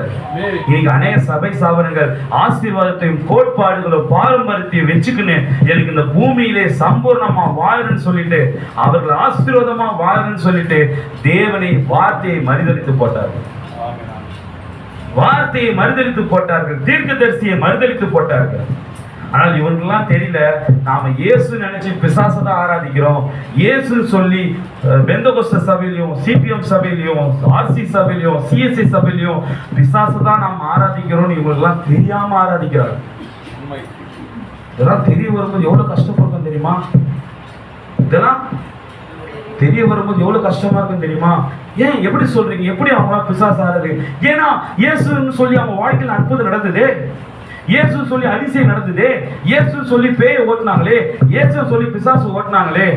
ஏன் கரெக்டு தான், இயேசுன்னு சொன்னா பேய் ஓடும், இயேசுன்னு சொன்னா பிசாசு ஓடும், இயேசுன்னு சொன்னா அற்புதம் நடக்கும், இயேசுன்னு சொன்னா எல்லா மகத்துவம் நடக்கும். காரணம் நீ சொல்றதுனாலயா? எதுல வல்லமை இருக்கு? இயேசுன்ற வார்த்தையில வல்லமை இருக்கு. அது ஒரு திமுக தீகாக்கார கடவுளே இல்லைன்றவங்க சொன்னா கூட அவங்க வல்லமை வரும். அது எதுல வல்லமை இருக்கு? சொல்றவங்கிட்ட வல்லமை இல்ல, எதுல வல்லமை இருக்கு? அந்த வார்த்தையில தான் வல்லமை இருக்கு. இவங்க அந்த வார்த்தையை வச்சுக்கிட்டு சபை நடத்துறாங்க, ஸ்தாபன சபைகள் நடத்தி கொண்டு இருக்கிறார்கள், பெந்தகோஸ்தே சபை நடத்தி கொண்டிருக்கிறார்கள், சிபிஎம் சபை நடத்தி கொண்டிருக்கிறார்கள். ஆனால் வெறும் இயேசுன்ற ஒரு வார்த்தையை தவிர வேற எதுவுமே அவங்க கிட்ட கிடையாது. உண்மையா இல்லையா? வெறும் இயேசுன்ற பேர் மட்டும் தான் அவங்க கிட்ட இருக்குது. ஆண்டவர் இயேசு, கர்த்தர் ஆண்டவர் இயேசு. அந்த கர்த்தர், அந்த ஆண்டவர் இயேசு இப்ப எங்கடா இருக்காருன்னு கேட்டா எங்க இருக்கிறாரு எனக்கே தெரியல, தெரியாது அவனுக்கு. அவர் தம்மோட வார்த்தையில தான் இருக்கிறான்னு அவனுக்கு தெரியாது. நீங்க யாராவது எந்த பெந்தகோஸ்து ஜனங்கிட்ட போய் கேளுங்க, இயேசு எங்க இருக்காரு கேளுங்க, எத்தவனே அவர் வார்த்தையில இருக்கிறான்னு இவனும் சொல்ல மாட்டான். எங்க போய் கேட்டு பாருங்க, எனக்குள்ள இருக்கிறாருன்னுவான், என் பாஸ்டருக்குள்ள இருக்கிறாருன்னுவான், எங்க சர்ச்சில் இருக்கிறாருன்னுவான். ஆனா பரிசுத்த வேதாகமத்துல தான் இயேசுகிறான்னு ஒருத்தனும் சொல்ல மாட்டான். ஏன்னா அவனுக்கு வார்த்தை வேண்டாம். கோட்பாடு கிறிஸ்துமஸ்ல இருக்கிறார் இயேசு, குட் ஃப்ரைடே இருக்கிறார் இயேசு. இயேசுவை பார்க்கணும்னா நீ இருக்கு வா சர்ச்சுக்கு, இயேசுவை பார்க்கணும்னா என் சர்ச்சுக்கு வா. யோ, இயேசுவை பார்க்கணும்னா சர்ச்சுக்கு வரக்கூடாதியா, அவரோட வார்த்தைக்கு வரணும்யா. இயேசுவை பார்க்கணும்னா, இயேசுவை பார்க்கணும். எல்லாரும் எங்க வந்தாங்க? வார்த்தைக்கு வந்தாங்க எல்லாருமே. அதுதான் இயேசு சொன்னார், வேத வாக்கியங்களை ஆராய்ந்து பாருங்கள், அவைகளால் நித்திய ஜீவன் உண்டு எண்ணுகிறீர்களே, என்னை குறித்து சாட்சி கொடுப்பவைகளும் இந்த வேத வசனங்களே. இந்த வேத வசனம் மாத்திரம் தான். அதனாலதான் சொல்றாரு, பரலோகத்துக்கு நீ போனீனா அங்க பிதா, வார்த்தை, பரிசுத்த ஆவி. பூமியில அவர் குமாரனா இருந்தார். அவர் முன்பு இருந்த ஸ்தானத்துக்கே போனார். பரலோகத்துல அவர் குமாரனா இல்லை, என்னவா இருந்தாரு? வார்த்தையா தான் இருந்தார். அவர் பூமிக்கு வரும்போது தான் குமாரனா இருந்தார். அதனாலதான் வேதத்துல நித்திய குமாரன் இருக்காரு, நித்திய வார்த்தைன்னு இருக்கும், நித்திய பிதான்னு இருக்கும். அப்போ அந்த இயேசு இயேசுன்னு சொல்லி அற்புதங்கள் அடையாளங்கள் நடக்குது. இதெல்லாம் எப்படி பாஸ்டர், எப்படி பிரதர் இதெல்லாம் நடக்குது அப்படின்னா, ஒரே ஒன்று தாங்க, இயேசு கிறிஸ்து இதெல்லாம் தெரியும். என் நாமத்தினாலே வியாதி சுகமாக்குவார்கள். இந்த அதிகாரத்தெல்லாம் கொடுத்தது யாரு? இயேசு கிறிஸ்து தான். மத்தேயு 10ஆம் அதிகாரத்துல போய் இதெல்லாம் செய்கின்ற வியாதிஸ்தர் சுகமாக்கி என் நாமத்தினால போய் பேய் ஓட்டு, என் நாமத்தினால போய் பிசாசு ஓட்டுன்னு சொன்னவர் அதுக்கு முன்னாடியே மத்தேயு 7ஆம் அதிகாரத்திலே சொல்லிட்டாரு. வாசிங்க. அந்நாளிலே ஐசக் வாசிங்க. மத்தேயு 7 சொல்லு வாசம். 7:21 பரலோகத்தில் இருக்கிற என் பிதா, என் பிதாவின் சித்தத்தின்படி செய்கிறவனே பரலோகத்தில் இருக்கிற என் பிதாவின் சித்தத்தின்படி செய்கிறவனே பரலோக ராஜ்யத்தில் பிரவேசி. பிதாவின் சித்தம் என்ன? பிதாவின் சித்தம் என்ன? யாராவது சொல்லுங்க பார்க்கலாம். பிதாவின் சித்தம் என்ன? யாராவது சொல்லுங்க. பிதாவின் சித்தம் வாக்குத்தத்தம். பிதாவின் சித்தம் என்ன? பரிசுத்த தேவதை. பிதாவின் சித்தம் என்ன? வசனம் என்ன சொல்லுது? அதுதான் படிக்கிற வசனத்தை படிக்கல. நித்திய ஜீவன் அளிப்பது அவன் நமக்கு செய்தவன். அதாங்க சித்தம் என்னன்னு கேட்டார். எல்லா மனுஷர் ரட்சிக்கப்படவும் சத்தியத்தை அறிகிற அறிவை அடையவும் அவர் சித்தம் உள்ளவராயிருக்கிறார். அப்ப பிதாவோட சித்தம் என்னவென்றால் எல்லா மனுஷரும் ரட்சிக்கப்படணும். பேய் ஓட்டுறது பிதாவோட சித்தம் கிடையாது, பிசாசு ஓட்டுறது பிதாவோட சித்தம் கிடையாது. அப்ப பிதாவோட சித்தம் என்ன? ஃபர்ஸ்ட் ரட்சிப்பு தான் ஒரு மனிதனுக்கு மேலானது. ரட்சிப்பு தான். அதனால ரட்சிப்புக்கு அடுத்ததான் மனைவி. ஃபர்ஸ்ட் என்னது? இப்ப இந்த ரட்சிப்பை கொடுக்கக்கூடிய வேலையை எந்த சபையும் செய்ய மறந்து விட்டார்கள். அதனால்தான் அந்த வசனத்தை வாசிக்கிறார். பிதாவின் சித்தத்தின்படி செய்கிறவனே அல்லாமல் பரலோகத்தில் வாசிக்க சொல்றான். இந்த ரட்சிப்புக்கு கூடிய வசனத்தை சொல்றதை காட்டிலும் சொல்லாம, ரட்சிப்புக்கு உண்டான வார்த்தையை சொல்லாம, ரட்சிப்புக்கு உண்டான சபைகள் வேலையை செய்யாதனால பரலோக ராஜ்யத்தில் பிரவேசிப்பானே அல்லாமல், ரட்சிக்கப்பட்டவன் மாத்திரம் தான் பரலோக ராஜ்யத்துல பிரவேசிக்க முடியும். அந்த ரட்சிப்பு என்ன தெரியுமா? இயேசு கிறிஸ்து நாமத்தில் ஞானஸ்நானம் எடுப்பதும் பரிசுத்த ஆவியை பெற்றுக்கொள்வது தான் ரட்சிப்பு. ரட்சிப்பு என்றால் காப்பாற்றப்படுவதுன்னு அர்த்தம். எதுல காப்பாற்றப்படுவது? எதுல காப்பாற்றப்படுவது?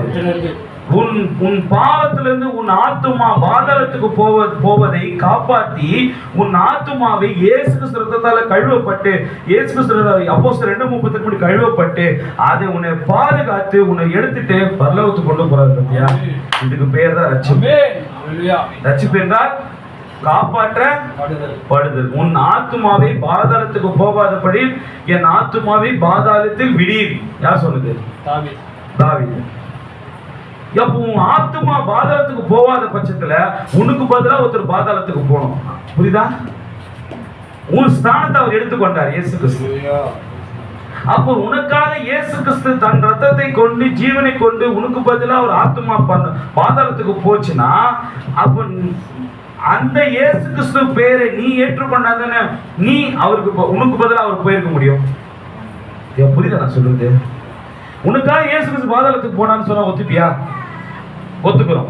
அப்ப நீ போக வேண்டிய இடத்துல யார் போயிருக்குது? இயேசு கிறிஸ்து போயிருக்கிறார், பாதாளத்துக்கு போயிருக்கிறார். அப்ப நீ எங்க இருந்த? நீ அப்போ நான் பாதாளத்துல இல்ல. எனக்கு பதிலா அவர் பாதாளத்துக்கு போயிட்டாரு. என்ன பரலோகத்துக்கு கொண்டு போறதுக்கு அவர் பாதாளத்துக்கு போனாரு. அப்ப பாதாளத்துக்கு போன அவர் பேரை நீ ஏத்துக்கணுமா ஏத்துக்கூடாதா? அப்ப அந்த பேரை நீ எப்ப ஏத்துப்ப? ரட்சிப்புலதான் ஏத்துக்கணும். அதுக்குதான் யார் வசனம் படிக்க சொல்றான். பரலோக ராஜ்யத்தின் பிதாவின் சித்தப்படி செய்கிறவனே அல்லாமல் பரலோக ராஜ்யத்தில் பிரவேசிப்பானே அல்லாமல் என்னை நோக்கி கர்த்தாவே கர்த்தாவே என்று சொல்லுகிறவன் அதை பிரவேசி. பூமியில இயேசு கிறிஸ்துவை வந்து மூணாவது நபரா பார்க்கறான். இந்த பூமியில இயேசு கிறிஸ்துவை இரண்டாவது நபரா பார்க்கறான். இந்த பூமியில இயேசு கிறிஸ்துவ எந்த ஒரு ஸ்தாபன கிறிஸ்துவன் வாயிலையும் கர்த்தராகி இயேசு கிறிஸ்துவின் வாயில வரவே வராது. நீங்க எதனா பாருங்க, சேலஞ்ச் விடுறேன். எந்த கிறிஸ்துவ கிட்ட போயிட்டு கர்த்தராகி இயேசு கிறிஸ்துவின் வார்த்தையில எங்கன்னா சொல்லிருக்கான பாருங்க. ஆண்டவராகிய இயேசு கிறிஸ்துவே, எங்கள் ஆண்டவராகிய இயேசு கிறிஸ்துவே. புதிய ஏற்பாடோட தான் வச்சுக்கிறான், உன்னோட வர புரியுதுமா சொல்றது?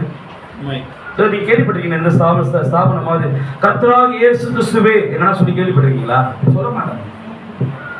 ஆண்டவராகிய இயேசு கிறிஸ்துவே இதெல்லாம் சொல்லுவோம்.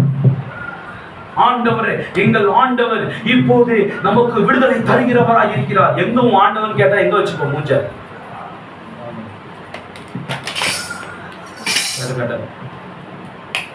இவ்வளவு ஸ்தாபன சபைகள்ல எல்லா சபைகளிலும் ஆண்டவர் விடுதலை தருகிறார். கர்த்தர் உன் வாழ்க்கையில் கடாட்சியம் தருகிறார். தேவன் உனக்கு மகத்துவத்தை செய்ய விரும்புகிறாங்க. அவனை கூப்பிட்டு போய் நிக்க வச்சு எங்கடா உன் கர்த்தரை காட்டுறான்னு சொன்னு வச்சுக்கேன் தெரியாது. இவ்வளவு மணிக்கணக்கில் கத்திரியே எங்கடா உன் தேவன் கேள தெரியாது. எங்கடா உன் கர்த்தர் எங்கன்னு கேள தெரியாதுன்னு. தெரியாத ஒண்ணுதான் மூச்சு விடாம கத்தினுக்கிறான். ஆனா நீ கேள, உன்னி என்ன கேள, எங்கடாக்கிற அவர் கர்த்தர் கேள, என் தீர்க்கதரிசிக்குள்ள இருக்கிறார் நான் சாப்பிடுறேன். எங்கடா ஒரு ஆண்டவர்னா என் தீர்க்கதரிசிக்குள்ள இருக்கிறாருன்னு காட்டு. எங்கடா ஒரு தேவன்னா என் தீர்க்கதரிசிக்குள்ளாக இருக்காருன்னு காட்டு. நீ காட்டுப்பாங்களா? உனக்குள்ள இருக்காரு கர்த்தர், உனக்குள்ள இருக்கிறார் ஆண்டவரே. ஏவல் என்னடா பழம் சாப்பிட்டுச்சுன்னு கேள, பதில் தெரியாது. அப்ப கர்த்தர் உனக்குள்ள இருந்தா ஏவல் என்ன சாப்பிட்டாங்கன்னு பழத்தை சொல்லணுமா சொல்லக்கூடாது? ஸ்தாபனத்துல இருக்கிறவங்க கர்த்தர் என்கிட்ட இருக்காரு, ஆண்டவர் என்கிட்ட இருக்கிறாரு சொன்னா 7 முத்திரையுடைய அரை மணி நேரம் அமைதல் நான் சொல்லு பார்க்கலாம். சொல்லு. ஸ்தாபனத்துல தானே இருக்கிற 7 முத்திரை பைபிள்ல தானே இருக்குது. பைபிள்ல தானே இருக்குது. சொல்லு பார்க்கலாம். 7 முத்திரை அரை மணி நேரம் அமைதல் நான் என்ன சொல்லு? தெரியாது. தெரியாது. அப்ப தெரியாம இன்னும் சொல்ற கர்த்தர் என்கிட்ட இருக்காரு. ஐயா, கர்த்தர் உனக்குள்ள இருந்தா மத்தேயு 10ஆம் அதிகாரம் தயவு செஞ்சு தெளிவாயிட்டு போங்க. புரியுதுங்களா? தயவு செஞ்சு ஏமாத்தலாம் போதும் சொல்றேன். இந்த ஏமாத்தலாம் கட்சிக்காரங்களோட போட்டோம். 5 வருஷத்துல நான் இதை செய்வேன் அதை செய்வேன் ஏமாத்துக்கிறானுங்க. அதெல்லாம் அவங்களோட போட்டோம். சபைகளை நம்மளை ஏமாற்றக்கூடாது. ஏமாத்துற வேலையை ஏமாற்றுதல் இருக்கக்கூடாதுன்னா தேவன் மகத்தான ஒரு தீர்க்கதரிசியை அனுப்பி நம்மளை கண்களை திறக்க வைத்தார். மத்தேயு 10ஆம் அதிகாரத்துல ஒருவர் உங்களை ஒப்பு கொடுக்கும் போது அப்படியே லெஃப்ட்ல வாசம் வரா ஐசாக் இப்ப கை வச்சல அப்படியே ஆப்போசிட்ல கை வை, கீழே வா, அப்படியே கீழே போ. அங்க மேல வா, மேல வா. வாசி. அவர்களுக்கும் புறஜாதியாருக்கும் சாட்சியாக வாசி கரெக்ட் தான். அவர்களுக்கும் புறஜாதியாருக்கும் சாட்சியாகிய என் நிமித்தம் அதிபதிகளுக்கு முன்பாகவும் ராஜாக்களுக்கு முன்பாகவும் கொண்டு போகப்படுவீர்கள். எல்லா அதிகாரிகிட்டையும் எல்லா ராஜாக்களுக்கிட்டையும் உன்னை கொண்டு போய் விட்டாங்கன்னா, பைபிள் இருக்கிற கேள்விக்கெல்லாம் வியாக்கியானம் கொடுன்னு சொல்லிட்டு போய் விட்டாங்கன்னா வாசிப்பா. அவர்கள் உங்களை ஒப்பு கொடுக்கும் போது எல்லாரும் உங்களை ஒப்பு கொடுக்கும் போது எப்படி பேசுவோம் என்றும் என்னத்தை பேசுவோம் என்றும் கவலைப்படாது. நீ கவலையே படாத. நீங்கள் பேச வேண்டுவது அந்நேரத்தில் உங்களுக்கு நீ பேசுவது அந்த நேரத்தில் உனக்கு அருளப்படும். பேசுகிறவர்கள் நீங்கள் அல்ல, பேசுகிறவர் நீங்கள் அல்ல, உங்கள் பிதாவின் ஆவியானவரே உங்களிலிருந்து பேசுகிறார். உங்கள் பிதாவின் ஆவியானவரே உங்களிலிருந்து பேசுகிறார். இப்போ இந்த பிதாவின் ஆவியானவர் உனக்குள்ள இருந்தா மாத்திரம்னா உன்னை எந்த கேள்வி கேட்டாலும் உன்னால டான் பதில் சொல்ல முடியும். You understand? இப்போ இந்த பிதாவின் பரிசுத்தாவி உனக்குள்ள இல்லைன்னா நீ இப்படிதான் கேட்கிற கேள்விலாம் எதுவுமே தெரியலன்னு சொல்லுவ. இந்த கடைசி கால செய்தியில் இருக்கிற தீர்க்கதரிசி வில்லியம் மரியு பிரணாம் விசுவாசிக்கிற நபர்களை போயிட்டு நீ ஏதாவது ஒரு கேள்வி கேட்டு அவன் தெரியலன்னு சொல்ல மாட்டான். டக்குன்னு தீர்க்கதரிசி போட்டு சேர்த்து டக்குன்னு போட்டு போயிட்டே இருப்பான். இந்த இடத்துல போடாதணும். ஐயா புரியுதா இல்லையா? உண்மை இல்லையா? நீ எந்த கேள்வி வேணாலும் எங்களுக்கு கேள்வி. எனக்கு தீர்க்கதரிசி எனக்கு எல்லாத்தையும் பதில் கொடுத்த. ஏன்னா பரிசுத்தாவி யாரு? அந்தந்த நாளுக்கு தீர்க்கதரிசி தான் பரிசுத்தாவி. பரிசுத்தாவினா யாருங்க? அந்த நாளுக்குரிய தீர்க்கதரிசி இயேசு கிறிஸ்து பரிசுத்தாவியா இருந்தார். அந்த நாளுக்குரிய மோசே பரிசுத்தாவியா இருந்தான். அந்த நாளுக்குரிய ஆபிரகாம் பரிசுத்தாவியா இருந்தான். அந்த நாளுக்குரிய ஏசாயா பரிசுத்தாவியா இருந்தான். அந்த நாளுக்குரிய யோவான் பரிசுத்தாவியா இருந்தான். அந்த நாளுக்குரிய பவுல் பரிசுத்தாவியா இருந்தான். அப்ப பரிசுத்தாவினா யாரு? ஒரு தீர்க்கதரிசியா தான் இருக்கணும். அதான் சொல்ற சத்திய ஆவியாகிய அவர் யாரு? இப்ப வார்த்தை யாருக்குள்ள வர்றோம்? யாருக்குள்ள வரும்? புரியுதுங்களா உங்களுக்கு? எந்த காலத்துல வார்த்தை எந்த மனுஷங்கிட்டே வராது, எந்த தீர்க்கதரிசிகிட்ட தான் வரும். அப்ப சத்திய ஆவியாகிய அவர் என்ற இடத்துல இது வந்து ஒரு ஹோலி ஸ்பிரிட் அவர்னு சொல்ல முடியுமா? ஒரு சரீரத்துல இருக்கிற நபரை தான் அவர்னு சொல்ல முடியும். எப்படி? இதை கூப்பிட்டு மா இவர் பத்திரமா வச்சுக்கோமான்னு சொல்ல முடியுமா? என்ன சொல்றேன்? இதை கூப்பிட்டு மா இவர் பத்திரமா வச்சுக்கோமா அப்படியா சொல்லுவேன்? நான் என்ன சொல்றேன்? மா இதை பத்திரமா வச்சுக்கோ, இதை தான் சொல்லுவேன். ஆனா ஒளிவா குத்துட்டு மா இவளை பத்திரமா வச்சுக்கோமாண்ணா என்ன அர்த்தம் இருக்கா இல்லையா? சரீரத்தில் இருக்கிற ஒரு பொருளுக்கு, ஜீவன் உள்ள ஒரு பொருளுக்கு மாத்திரம்தான் ரெஸ்பெக்டா அவர் இவர் அவள் இவன் சொல்ல முடியும். அப்ப சத்தியாவியாக அவர் உங்களிடத்தில் வரும்போது சொல்லும் போது இந்த அவர் எப்படி பரிசுத்த ஆவி கண்டிக்க தெரியாத நபரா இருக்க முடியும்?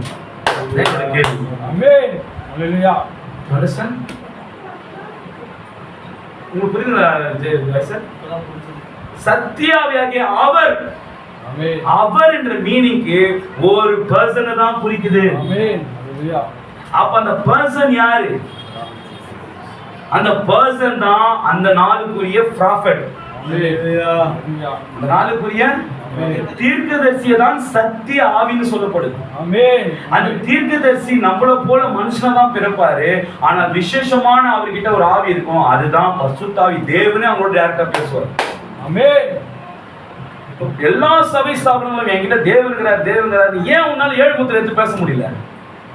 ஏன் உன்னால இயேசு சாந்தன ஆனந்தம் கொடுக்க முடியல? ஏன் உன்னால ஒரே தேவன் சொல்ல முடியல? ஏன் இந்த நாளுக்குரிய தீர்க்கதரிசி எந்த கிறிஸ்தவனும், வேதத்தை வாசிக்கிற எந்த ஒரு கிறிஸ்தவனும் இதை தீர்க்கதரிசியோட காலம் என்றது எவன் சொல்லலையோ அவன் ஒரு கிறிஸ்தவனே கிடையாது. நீயும் நானெல்லாம் வந்து கோயில்களெல்லாம் போய் விரகம் தூக்கி வேறு குத்தி சூளம் குத்தி நடப்பாத போய் பாதயாத்திரை போய் தான் கிறிஸ்துவத்துல வந்தோம். சும்மா மாத்தட்டி கூட நம்மளாம் யாரும் பிறப்பிலேயே வந்து பைபிள் தூக்கிலாம் போறக்கல. நம்மளாம் எப்படி வந்தோம்? பாதியில தான் கிறிஸ்துவனா வந்தோம். ஆனா கிறிஸ்துவம் வழிகிற வழியை தெரியாம வந்துட்டோம். கிறிஸ்துவம் வழிகிற வழி தீர்க்கதரிசிகள் மூலமா தான் இருக்கு. அப்படிப்பட்ட தீர்க்கதரிசிகளை நீ பெற்றுக்கொள்ளனா நீயும் நானும் இயேசு இயேசுன்னு சொல்றது வேஸ்ட். திருப்பதி போயிட்டு வந்தா கூட திருப்பன்றான், வேளாங்கண்ணி கோயிலுக்கு போயிட்டு வந்தேன் என் வாழ்க்கையில மாற்றம் வந்துச்சுன்றான். என்ன சொல்ல போற? என்ன சொல்ல போற? அவன் போயிட்டு வந்து என் வாழ்க்கையில் நடந்துச்சுன்றான். அப்ப இயேசுன்னு சொன்னா அற்புதம் நடக்காதா? மத்தேயு 7ஆம் அதிகாரத்துல பாரு, கர்த்தாவே கர்த்தாவே உன் நாமத்தினால இயேசுன்னு சொல்லி பேய் ஓட்டனியா? இயேசுன்னு சொல்லி பிசாசு துரத்துனியா? இயேசுன்னு சொல்லி அநேக அற்புதம் செஞ்சியா? அப்புறம் எப்படி எங்களை நீங்க பாதகத்துக்கு அனுப்பிச்சு விட்டீங்கன்னு ஆண்டவர்கிட்ட கேட்கறாங்க. இப்ப ஆண்டவர் பார்த்து சொல்றாரு, இதெல்லாம் செஞ்ச இயேசு நாமத்தினால ரட்சிப்பு இயேசு நாமத்துல குத்தியான்னு கேட்கிறாரு. ரட்சிப்ப அதுக்கு அடுத்த வசனம் பாத்தீங்கன்னா சம்பந்தமே இல்லாம மணல் மேல் கட்டின வீடு பெருமழை வந்து கீழே போயிடும், ஆனா கண்மலை மேல கட்டின வீடு ஒருபோதும். இவனுக்கு ஒண்ணுமே புரியல. இவங்களுக்கு என்னடா திடீர்னு சம்பந்தம் இல்லாம மழைன்றாரு, கண்மலை மேல வீட்டை கட்டுன்றாரு. அஸ்திபாரம் எது மேல போடணுமா? கற்பாறை மேல அஸ்திபாரம். எந்த ஒரு வீடு கட்டும் போதும் மணல் வந்துட்டே இருந்தாங்க, அஸ்திபாரத்தை வீடு கட்ட ஸ்டார்ட் பண்ண மாட்டான். நாங்க பால் அஸ்திவாரத்தை தோண்ட பாறை எங்க இருக்குதோ அங்கதான் அஸ்திவாரத்தை போட தொடங்கும். உண்மைங்களா இல்லையா? உண்மைங்களா இல்லையா? அப்போ கிறிஸ்து என்கிற அஸ்திபாரத்து மேல நீ இந்த கிறிஸ்துவத்தை உன் வாழ்க்கையை நீ தொடங்கலைன்னா உன் வாழ்க்கையில நீ இயேசு கிறிஸ்துவை பரிசுத்த ஆவியை பெற்றுக்கொள்ளவே முடியாது. உன் வாழ்க்கையில ரட்சிப்பே படையல. இன்னைக்கு நீங்க நினைக்கிறீங்களா இவ்வளோ சபை ஸ்தாபனங்கள் பாதாளத்துக்கு போகுதுன்னு நினைக்கும் போது எவ்வளவு வேதனையா இருக்கு தெரியுமா? பாவம் மோகன் சி லாசரையா பாதாளத்துக்கு போக போறாரு, சாம்பி செல்லதுரையா பாதாளத்துக்கு போக போறாரு. ஒருவேளை இவங்களாம் தப்பிக்கணும்னா இவங்களாம் இயேசு கிறிஸ்து ஞானசாலை எடுத்து இந்த நாளுக்குரிய தீர்க்க சத்தத்தை செவி கொடுத்தாங்கன்னா பரலோகத்துக்கு வரது வாய்ப்பு இருக்கு. அகஸ்டின் ஜெபக்குமார் பாதாளத்துக்கு போக போறாரு, டிஜிஎஸ் தினகரன் பாதாளத்துக்கு போயிருக்காரு, எல்லாம் இங்கே சபை ஆலன்பால் பாதாளத்துக்கு போக போறாரு. வேதனையாக இருக்குது உண்மையிலே. மோகன் பாதாளத்துக்கு போக போறாரு. எவ்வளவு கஷ்டமா இருக்கு தெரியுமா? இவங்களாம் நினைக்கும் போது இவ்வளவு பேரை ரட்சிக்குள்ள நடத்துறாங்க, இயேசுவை பத்தி நடத்துறாங்க, ஆனா இவங்களே பரலோகத்துக்கு போக முடியலன்னு நினைக்கும் போது எவ்வளவு வேதனையா இருக்கு தெரியுமா? இதை யாராவது சொல்ல முடியுமா? ஜான் ஜபதுரையா நரகத்துக்கு போக போறாரு, சாது செல் சுந்தராக்கு நரகத்துக்கு போக போறாரு, எல்லாம் நரகத்துக்கு தான் போக போறாங்க. ஏன்? நான் என்னங்க பண்ண முடியும்? பைபிள் வசனப்படி அவங்க யாரும் செய்யலையே. இவங்க எல்லாரையும் அப்போஸ்தலர் 2:30 எப்படி ஞானஸ்நானம் எடுக்க சொல்லு, எல்லாரும் பரலோகத்துக்கு வருவாங்க. யாரும் எடுக்கல.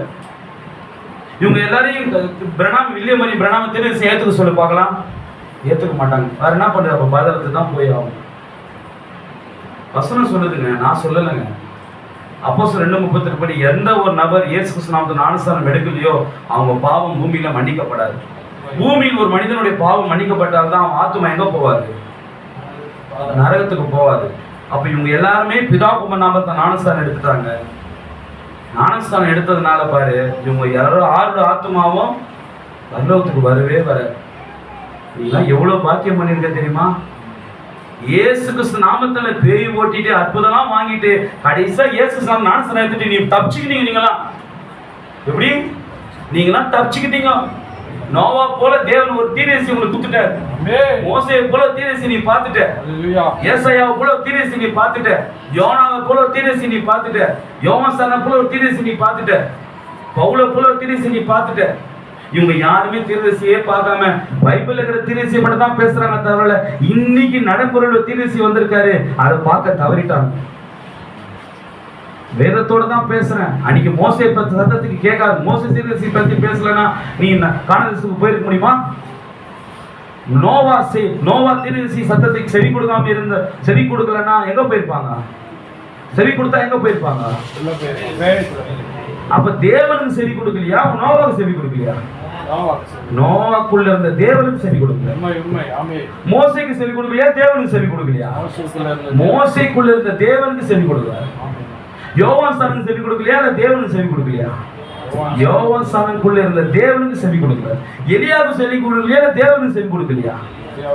எலியாக்குள்ள இருந்த தேவனுக்கு செவி கொடுக்கல. அப்ப இன்னைக்கு நீ தேவனுக்கு செவி கொடுக்கலன்னு சொல்ற, எங்கடா தீர்க்கதரிசின்னு கேட்டா தெரியலன்னு தெரியாது. எவ்வளவு பரிதாபமான நிலைமை சொல்லு பார்க்கலாம்.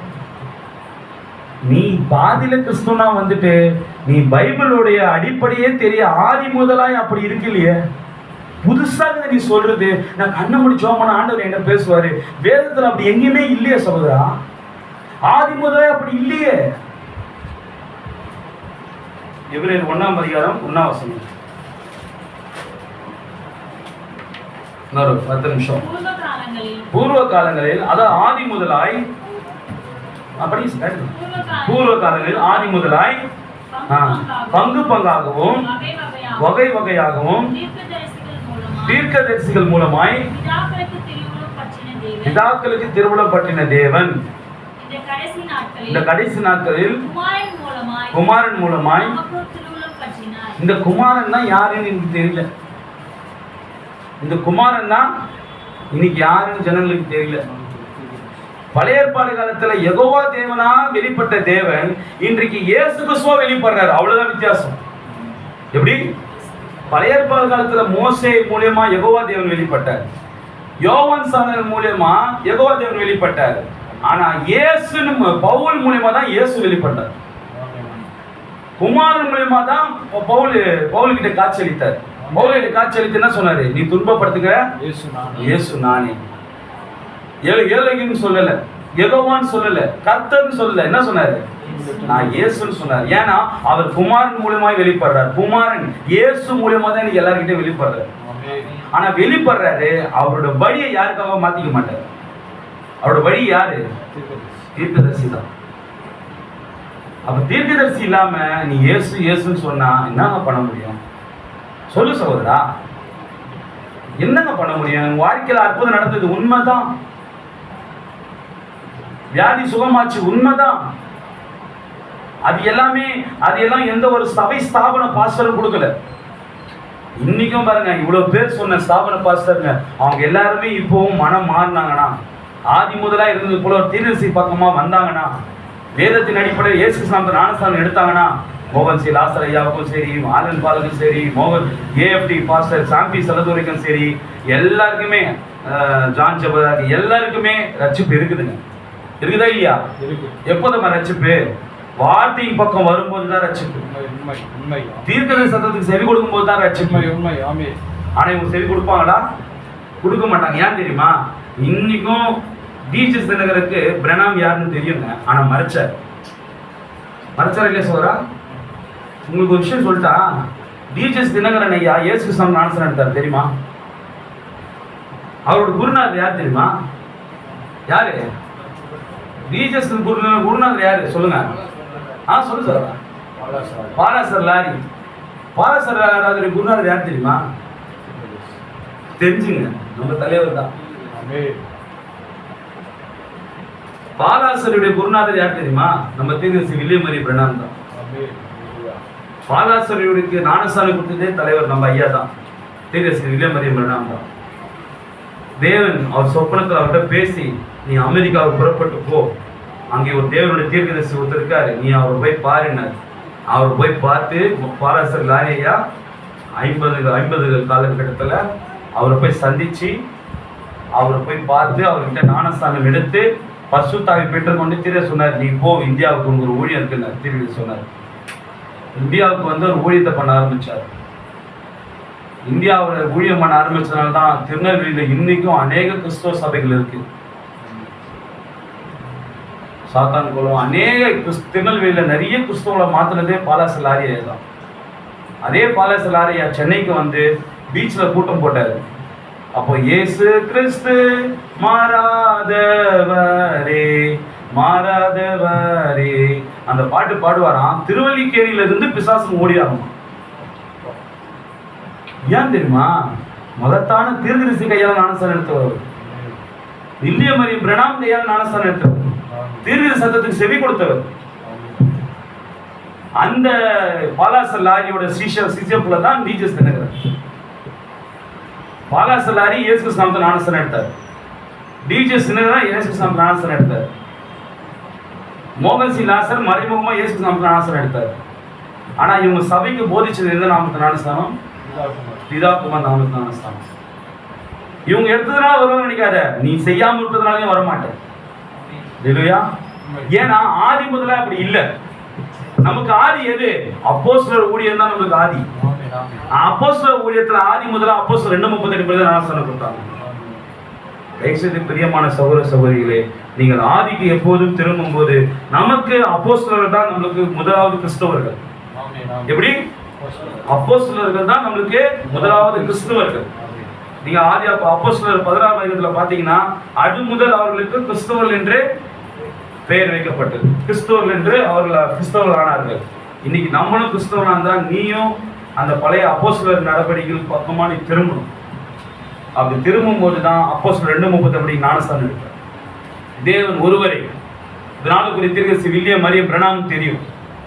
அப்ப அவர் சத்தத்தை செவி கொடுக்கும்போது தான், இதோ உலகத்தின் பாவத்தை சுமந்த தேவ ஆட்டுக்குட்டியும் யோவான் ஸ்நானம் சொன்ன பிறகுதான் எல்லாரும் இயேசு கிட்ட போக ஆரம்பிச்சாங்க.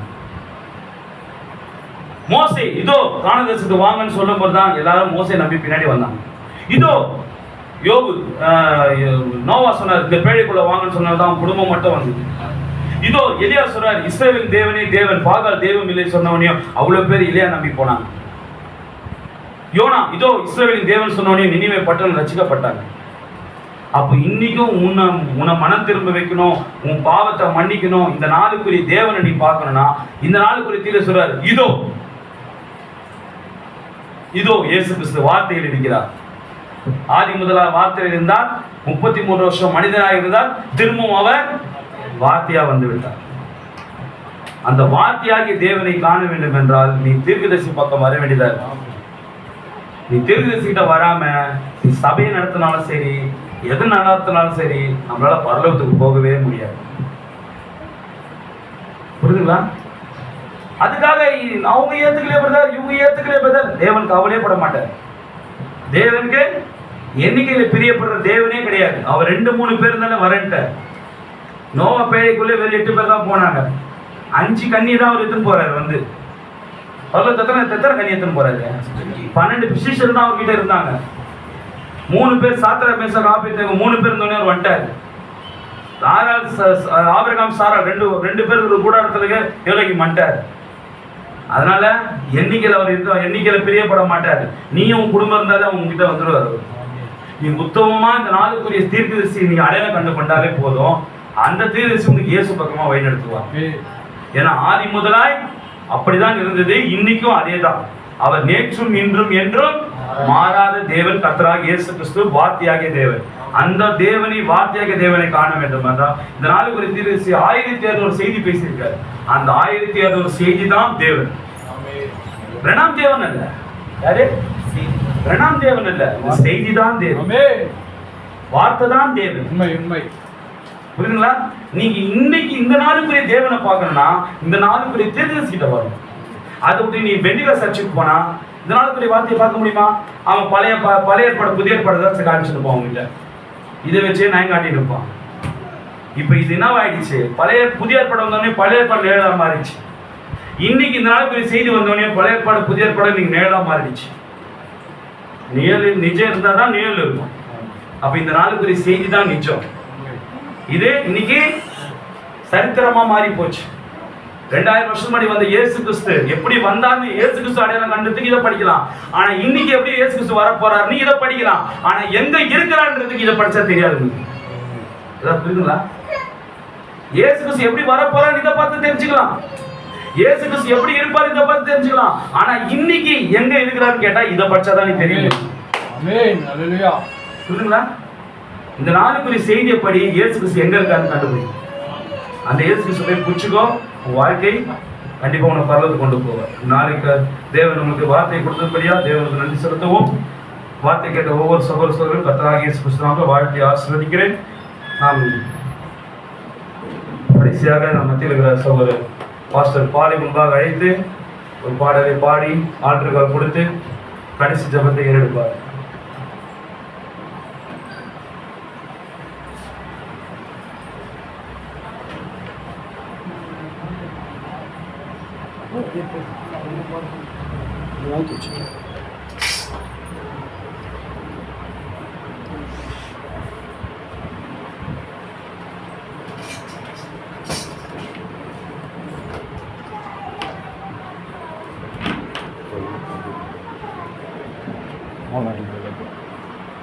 ஸ்தோத்திரம் ஆண்டவரே. இதோ தேவரே, இதோ தேவனே, நீர் இன்றைக்கு நீர் என்னவாய் இருக்கிறீர்? ஓ, நீர் இன்றைக்கு எங்கே இருக்கிறீர்? நீர் என்ன செய்து கொண்டிருக்கிறீர் என்பதை நாங்கள் காண வேண்டுமானால் தேவரீர், இதோ நாங்கள் ஆண்டவரே உங்களுடைய தீர்க்கதரிசன சத்தத்துக்கு நாங்கள் செவி சாய்க்க வேண்டியதாக இருக்கிறது நாங்கள் கேட்க மாட்டுகிறேன். இதோ தேவரீர், இந்த பூமியிலே நீர் எதற்காய் நீர் வந்தீர்? தேவரீர், நீர் எதற்காய் நீர் அடிக்கப்பட்டீர்? நீர் எதற்காய் நீர் ஒரு வழியை தெரிந்து கொண்டு நீர் அந்த வழியின் பிரகாரமாய் நீர் மரித்தீர் என்றெல்லாம் நாங்கள் கேட்க மாட்டோம். இதோ பாவம் என்றால் என்ன? ஓ, மனிதன் பொய் பேசுவது, திருடுவது, ஏமாற்றுவதுதான் பாவமா என்றால் அதெல்லாம் பாவம் அல்ல, அது பாவத்தின் கிரியையாய் இருக்கிறது. பாவம் என்பது தேவன் யார் என்று அறிந்து அவரை அவிசுவாசிப்பதே பாவம் என்று நாம் கேட்டோம். சகோதரனே, சகோதரி, தேவன் இன்றைக்கு வார்த்தையின் வடிவிலே வந்திருக்கிறார் என்று நாம் கேட்டோம். அன்றைக்கு தேவன் வார்த்தையாய் ஆதாமோடு ஏவாளோடு கூட இடைப்பட்டுக் கொண்டிருந்தார். ஓ, அன்றைக்கு லிட்டரலாய் தேவன் ஆதாமோடு ஏவாளோடு பேசும் அளவிற்கு அங்கே ஒரு பரிசுத்தம் அங்கே தென்பட்டது. ஓ, அங்கே பாவம் என்கின்ற ஒரு காரியம் வரும் பொழுது ஓ, தேவன் நேரடியாக பேச முடியாதபடி தனக்கென்று தீர்க்கதரிசிகளை தெரிந்து கொண்டு ஓ, அவர் தீர்க்கதரிசியின் மூலமாய் காலம் காலமாக மோசேயின் மூலமாய், நோவாவின் மூலமாய், எலியாவின் மூலமாய், யோனாவின் மூலமாய், இதோ பவுலின் மூலமாய், யோவான் ஸ்நானகன் மூலமாய், இந்நாளுக்குரிய தீர்க்கதரிசி வில்லியம் மரியன் பிரணாம் தீர்க்கதரிசி மூலமாய் ஓ, இன்றைக்கும் அவர் பேசிக் கொண்டிருக்கிறார் என்று நாம் கேட்டோம். சகோதரனே, சகோதரியே, இதோ தேவன் இன்றைக்கும் நம் மத்தியில் இருக்கிறார். அவர் பிரம்மாண்டமான ஒரு கூட்டத்தில் வருகிற தேவன் அல்ல, அவர் எளிமையிலே மறைந்திருக்கிற தேவன். அவர் எங்கெல்லாம் 2 பேர் 3 பேர் என் நாமத்தினாலே கூடுகிறார்களோ அங்கே நான் வருவேன் என்று சொன்ன தேவன் என்று நாம் கேட்டோம். ஓ இயேசு கிறிஸ்து நேற்றும் இன்றும் என்றும் அவர் மாறாதவராய் இருக்கிறார் என்று நாம் கேட்டோம். ஓ தேவன் இன்றைக்கு அவர் என்னவாய் இருக்கிறார், இன்றைக்கு அவர் வார்த்தையின் வடிவிலே நம் மத்தியிலே வந்திருக்கிறார் என்று நாம் கேட்டோம். ஓ இந்நாளுக்குரிய தீர்க்கதரிசியின் சத்தத்தை கேட்கும் பொழுது ஓ தேவன் இன்றைக்கு என்ன செய்து கொண்டிருக்கிறார் என்பதை நாம் பெற்றுக்கொள்ள முடியும் என்று நாம் கேட்டோம். சகோதரே சகோதரியே, இதோ வேத வார்த்தை இப்படியாய் அப்போஸ்தலர் 2:38 பிரகாரமாய் ஒவ்வொருவரும் மனம் திரும்பி பாவ மன்னிப்புக்கென்று இயேசு கிறிஸ்துவின் நாமத்தினாலே ஞானஸ்நானத்தை பெற்றுக்கொள்ளுங்கள் என்று சொல்லுகிற வேத வார்த்தையை நாம் கேட்டோம். இதோ வேதம் சொல்லுகிறது, விட்டு விட்டு ஓ மனிதன் தனக்கு இஷ்டமான காரியங்கள் எல்லாம் செய்து இன்றைக்கு அநேக ஸ்தாபனங்களை உருவாக்கி ஓ தேவன் அச்ச ஜனங்களாய் ஓ ஒரு கூட்ட ஊழியர் தான் தவறாய் போவது அல்லாதபடி ஒரு கூட்ட ஜனத்தையும் இன்றைக்கு தவறாய் வழிநடத்தி கொண்டிருக்கிறது நாம் கேட்டோம். நிச்சயமாகவே நமக்கு தேவன் அப்படி ஒரு தருணத்தை அளிக்காதபடி ஓ தன்னுடைய பிள்ளைகள் மீது அக்கறை கொள்ளுகிற தேவன், தன்னுடைய மனவாட்டியின் மீது பிரியப்படுகிற தேவன். ஓ தேவன் அன்றைக்கு இதோ கானான் தேசத்துக்குள்ளாக பிரவேசிப்பதற்கு அங்கே தேவன் மோசேயின் மூலமாய் ஒரு சத்தத்தை எழுப்பினார். ஓ அங்கே கானானுக்குள்ளாக 2 பேர் மாத்திரம் அங்கே பிரவேசிக்க அது ஏதுவாக இருந்தது. ஓ அன்றைக்கு நோவாவின் நாட்களிலே 8 பேர் மாத்திரம் அங்கே போவது அது ஒரு காரியமாய் இருந்தது. சகோதரனே சகோதரியை, இன்றைக்கும் அவர் எத்தனை பேர் தன்னுடைய சத்தத்துக்கு செவி சாய்க்கிறார்களோ அத்தனை பேருக்கு மாத்திரம் அவர் ஓ இன்றைக்கு தன்னுடைய பாகமாய் தன்னுடைய தன்மையாய் ஓ தன்னை தனக்குள்ளாக கொண்டு வருகிற ஒரு போசனை அவர் தேடிக் கொண்டிருக்கிறார். சகோதரனே சகோதரி, நீ இன்றைக்கு உன்னுடைய இருதயத்தை திறந்து ஓ எனக்குள்ளாக வாரும் என் தேவனே, ஓ என்னை நீர் நடத்துங்க என்று உங்களை நீங்கள் அறிக்கை செய்து உங்களை நீங்கள் ஒப்பு கொடுக்கும் பொழுது தேவன் இருதயத்துக்கு மத்தியில உலாவுகிற தேவனாய் இருக்கிறார். சகோதரனே சகோதரி, உங்கள் இருதயத்தை தாழ்த்தி நீங்கள் ஒப்பு கொடுப்பீர்களானால் உங்களுக்குள்ளாக அவர் வருவதற்கு வாஞ்சித்துக் கொண்டிருக்கிறார். ஓ இன்றைக்கும் இருதயத்தின் கதவை தட்டி கொண்டிருக்கிறார். சகோதரனே சகோதரியே, நாம் கேட்ட வார்த்தையின் பிரகாரமாய் நாம் செவியிலே கேட்டு நாம் விட்டு விடாதபடி அதை நாம் ஜீவியத்திலே பிரதிபலிக்க ஓ இந்நாளிலே நமக்கு பரிசுத்த ஆவியாய் தேவையாய் இருக்கிறது. நம்மை நாமே நாம் ஜெயித்துக் கொள்ள முடியாது. நாம் ஜெயிப்பதற்கு நமக்கு தேவன் தேவையா இருக்கிறார். சகோதரனே சகோதரியே, ஓ தேவன் இந்நாளுக்குரிய வார்த்தையாய் இருக்கிறார். ஓ இந்நாளுக்குரிய வார்த்தையை நீ விசுவாசிக்கும் பொழுது இன்றைக்கு உனக்குள்ளாக அவர் பரிசுத்த ஆவியாய் அசைவாடுகிறார். சகோதரே சகோதரியே, உனக்குள்ளாக தேவன் ஓ உன்னுடைய அவயங்களை, உன்னுடைய பாகங்களை, உன்னுடைய தன்மைகளை ஓ அவர் எடுத்து பயன்படுத்த வல்லவராய் இருக்கிறார். சகோதரனே சகோதரியே, தேவனுடைய கரங்களில் நீர் ஒரு கருவியாய் இருப்பாய். ஆனால் ஓ அவர் இந்த முழு சரீரத்தையும் எடுத்து ஆளுகை செய்ய வல்லவராய் இருக்கிறார். நாம் இது நாள் வரையிலும் நாம் ஒரு வாழ்க்கை வாழ்ந்தோம். ஓ அறிந்தும் அறியாமல், தெரிந்தும் தெரியாமல் ஏதோ ஒன்றை செய்து கொண்டிருந்தோம். ஓ இன்றைக்கும் நமக்கு ஒரு எச்சரிப்பு சத்தம் வந்திருக்கிறது. ஓ இந்த எச்சரிப்பு சத்தம் இது ஒரு மனிதனுடைய சத்தம் அல்ல, மகத்தான தேவனுடைய சத்தம். ஓ சகோதரன் பேசின வார்த்தை ஓ வார்த்தையோடு கூட வேத வார்த்தையோடு கூட அதை பொருத்தி பார்க்கும் பொழுது ஓ நீ உண்மை தன்மையை பெற்றுக்கொள்ள முடியும். சகோதரே சகோதரி, ஓ எந்த ஒரு மனுஷனும் ஓ தேவரீர் எந்த ஒரு மனுஷனும் பேசி கொண்டு வர முடியாது. மகத்தான தேவனுடைய வார்த்தை ஒரு மனிதனை தொடும் பொழுது ஓ அவர்கள் உமக்குள்ளாக வருகிறதை நாங்கள் பார்க்க முடிகிறது. ஆண்டவரே, ஓ ஒரு மனிதனை சரி செய்து கொள்ளக்கூடிய காரியம் அது உம்மிடத்திலே இருக்கிறது நாம் விசுவாசிக்கிறோம். ஆண்டவரே தேவரே, நீர் ஆதி முதலாய் வார்த்தையை அனுப்பி ஓ நீர் உம்முடைய வித்துக்களை நீர் காத்து கொண்டிருக்கிற தேவனாய் இருக்கிறதுக்காக நன்றி செலுத்துகிறோம். இதோ இந்த மணவாட்டியின் கூடாரத்துக்குள்ளாக மறுபடியும் பிறந்த கிறிஸ்துவின் சபைக்குள்ளாக தேவரீர் உம்முடைய சத்தம் இங்கே துணித்தமைக்காக நன்றி செலுத்துகிறோம். உம்முடைய ஆவியை நாங்கள் உணர்ந்தமைக்காக நன்றி செலுத்துகிறோம். நன்றி ஆண்டவரே, நன்றி ஆண்டவரே, நன்றி ஆண்டவரே, நன்றி அப்பா, நன்றி ராஜாவே. தாயாரின் வயிற்றில் உருவான முதல் என்னை தமக்காக தெரிந்து கொண்டு பிரித்தெடுத்தீர். ஆமென். தாயாரின் வயிற்றில் உருவான முதல் என்னை தமக்காக தெரிந்து கொண்டு பிரித்தெடுத்தீர். ஒரு தகப்பனை போல் என்னை சுமந்தவரை தினம் தழுவிடுவே. சிறு பிள்ளையை போல் மார்போடு அணிந்தவரை பாடிடுவேன். முழு மனதோடு சேர்ந்தவரை துதித்திடுவேன். மார்போடு அணிந்தவரை பாடிடுவேன். முழு மனதோடு சேர்ந்தவரை துதித்திடுவேன். நான் நடந்து வந்த பாதையில் எல்லாம் ஆமென் என்னை சுமந்து வந்த நேசரேசுவே. நான் நடந்து வந்த பாதையில் எல்லாம் என்னை சுமந்து வந்த நேசரேசுவே.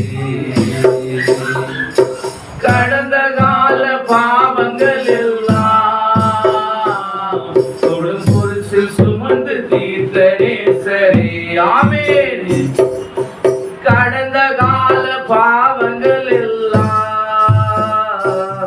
தொடும் பொருசில் சுமந்து தீர்த்த நேசரே.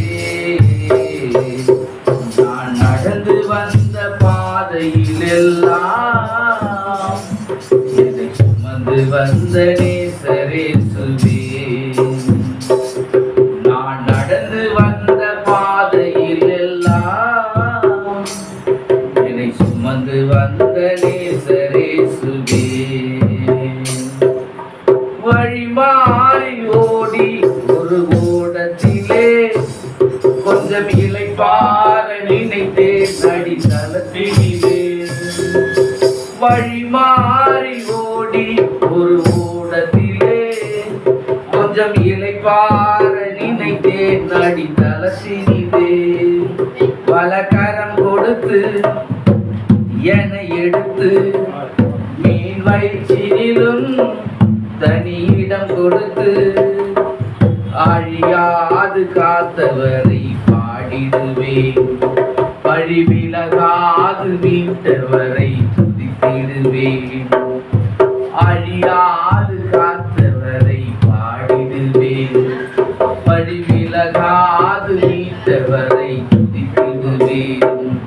நான் நடந்து வந்த பாதையில் எல்லாம் என்னை சுமந்து வந்த நேசரேசுவே. நான் நடந்து வந்த பாதையில் எல்லாம் என்னை சுமந்து வந்த நேசரேசுவே. கடந்த கால பாவங்கள் எல்லாம் தொடும் பொருசில் சுமந்து தீர்த்த நேசரே. கடந்த கால பாவங்கள் எல்லாம் தொடும் பொருசில் சுமந்து தீர்த்த நேசரே. நான் நடந்து வந்த பாதையில் எல்லாம் என்னை சுமந்து வந்த நேசரேசுவே. நான் நடந்து வந்த பாதையில் எல்லாம் என்னை சுமந்து வந்த நேசரேசுவே. ஆமாண்டவரே, தேவரே இதோ நாங்கள் பாவிகளாய், தேவரே நாங்கள் தேவனாட்சி ஜனங்களாய் இதோ நாங்கள் இந்த உலகத்தில் சுற்றி திரிந்து கொண்டிருந்தோம். அப்பா தேவரே, தகுதி இல்லாத எங்களை நீர் அழைத்து, தேவரே நீர் தகுதியான வார்த்தை தந்து, தேவரே இதோ உலகத்திலே பாவத்திலே சிற்றின்பத்திலே மூழ்கி கிடந்த எங்களை தேவரே விலையேற பெற்ற இந்நாளுக்குரிய செய்தியை, இந்நாளுக்குரிய மன்னாவை, இந்நாளுக்குரிய வெளிச்சத்தை தந்து ஆண்டவரே நீர் எழுப்பி பிரகாசிக்க செய்தமைக்காக நன்றி செலுத்துகிறோம் ஆண்டவரே. ஓ காரிருளிலே மூழ்கி கிடக்காதபடி ஆண்டவரே, ஓ நன்மைக்கும் தீமைக்கும் வித்தியாசத்தை காண்பித்த தேவனே, இதோ ஆண்டவரே நாங்கள் பெற்றுக்கொண்ட இந்த ரட்சிப்பின் சந்தோஷத்தை நாங்கள் பெற்றுக்கொண்ட இந்த ரட்சிப்பின் செய்தியை ஆண்டவரே, இன்னுமாய் இந்த கடைசி ஆத்துமா மட்டுமாய் ஆண்டவரே, இந்த கிருபையின் கதவு கீழ்முனையிலே ஊசலாடி கொண்டிருக்கிற வேளையிலே அந்த கடைசி ஆத்துமா மட்டுமாய் இந்த செய்தியை கொண்டு போய் சேர்க்க இதோ அருமையான சபையின் மேய்ப்பர் தேவரீர், இதோ மனவா சகோதரி ஒரு விஷயம் இந்த கரத்தில் ஒப்பு கொடுக்கிறோம். தேவரீர், அவர் மூலமாய் நீர் பேசின வார்த்தைக்காக நன்றி செலுத்துகிறோம். நிச்சயமாகவே தேவரீர், இது மனித ஞானம் அல்ல, மகத்தான தேவனே உம்முடைய ஞானம் என்று நாங்கள் பார்க்கிறோம் ஆண்டவரே. தேவரீர், நீர் ஒரு மனிதனை தேவரீர், நீர் மாம்சமாய் நீர் வெளிப்படுகிற தேவன் அல்ல, நீர் மாம்சத்தை மறைத்து நீர் வெளிப்படுகிற தேவனாய் இருக்கிறதுக்காக நன்றி ஆண்டவரே. நன்றி அப்பா. Thank you Jesus, thank you Lord. தேவரீர், ஒரு ஆத்மாவும் கெட்டு போவது உங்களுக்கு சித்தமில்லை என்று சொன்ன தேவன், இந்த செய்தியை கேட்டவர்கள் தேவரீர் ஒருவரும் ஆண்டவரே இந்த சத்தத்தை, இந்த சத்தியத்தை கேட்டு அசட்டையாய் எண்ணாதபடி ஆண்டவரே, இது எனக்கான வார்த்தை என்று அடையாளம் கண்டு கொண்டு தேவரீர் உம்மை பின்தொடர நீர் கிருபை செய்ய வேண்டுமா இந்த கரத்தில் ஒப்பு கொடுக்கிறோம். தேவரீர், இதோ வந்த சகோதரி ஒவ்வொருவரையும் ஒரு விஷயம் நீர் என்ன நோக்கத்துக்காக என்ன காரியத்துக்காக வந்தார்கள் என்று எங்களுக்கு தெரியாது. நீர் இங்கே வந்தால் சுகம் உண்டாகும், விடுதலை உண்டாகும், சமாதானம் உண்டாகும், சந்தோஷம் உண்டாகும் என்று நாங்கள் பார்க்கிறோம் ஆண்டவரே. தேவரீர், இதோ நீர் எங்களை இங்கு கொண்டு வந்தமைக்காக நன்றி செலுத்துகிறோம். இந்த ஆராதனை தோற்கும் முடிவு மட்டுமாய் நீர் ஆண்டவரே அற்புதமாய் நடத்தியமைக்காக நன்றி செலுத்துகிறோம் ஆண்டவரே. நன்றி ஆண்டவரே, நன்றி அப்பா. பாடல் பாடின சகோதரி, இதோ மியூசிக் வாசித்த சகோதரி ஒவ்வொருவரையும் ஒரு விஷயம் கடத்தில் ஒப்புக் கொடுக்கிறோம். நன்றி ஆண்டவரே, நன்றி அப்பா. ரட்சகர் மீட்பெருமான கர்த்தராகிய இயேசு கிறிஸ்துவின் நாமத்தில் கேட்கிறோம் நல்ல பிதாவே. ஆமென், ஆமென், ஆமென். Praise God. ஒரு வாழ்க்கை. All the sisters, God bless you.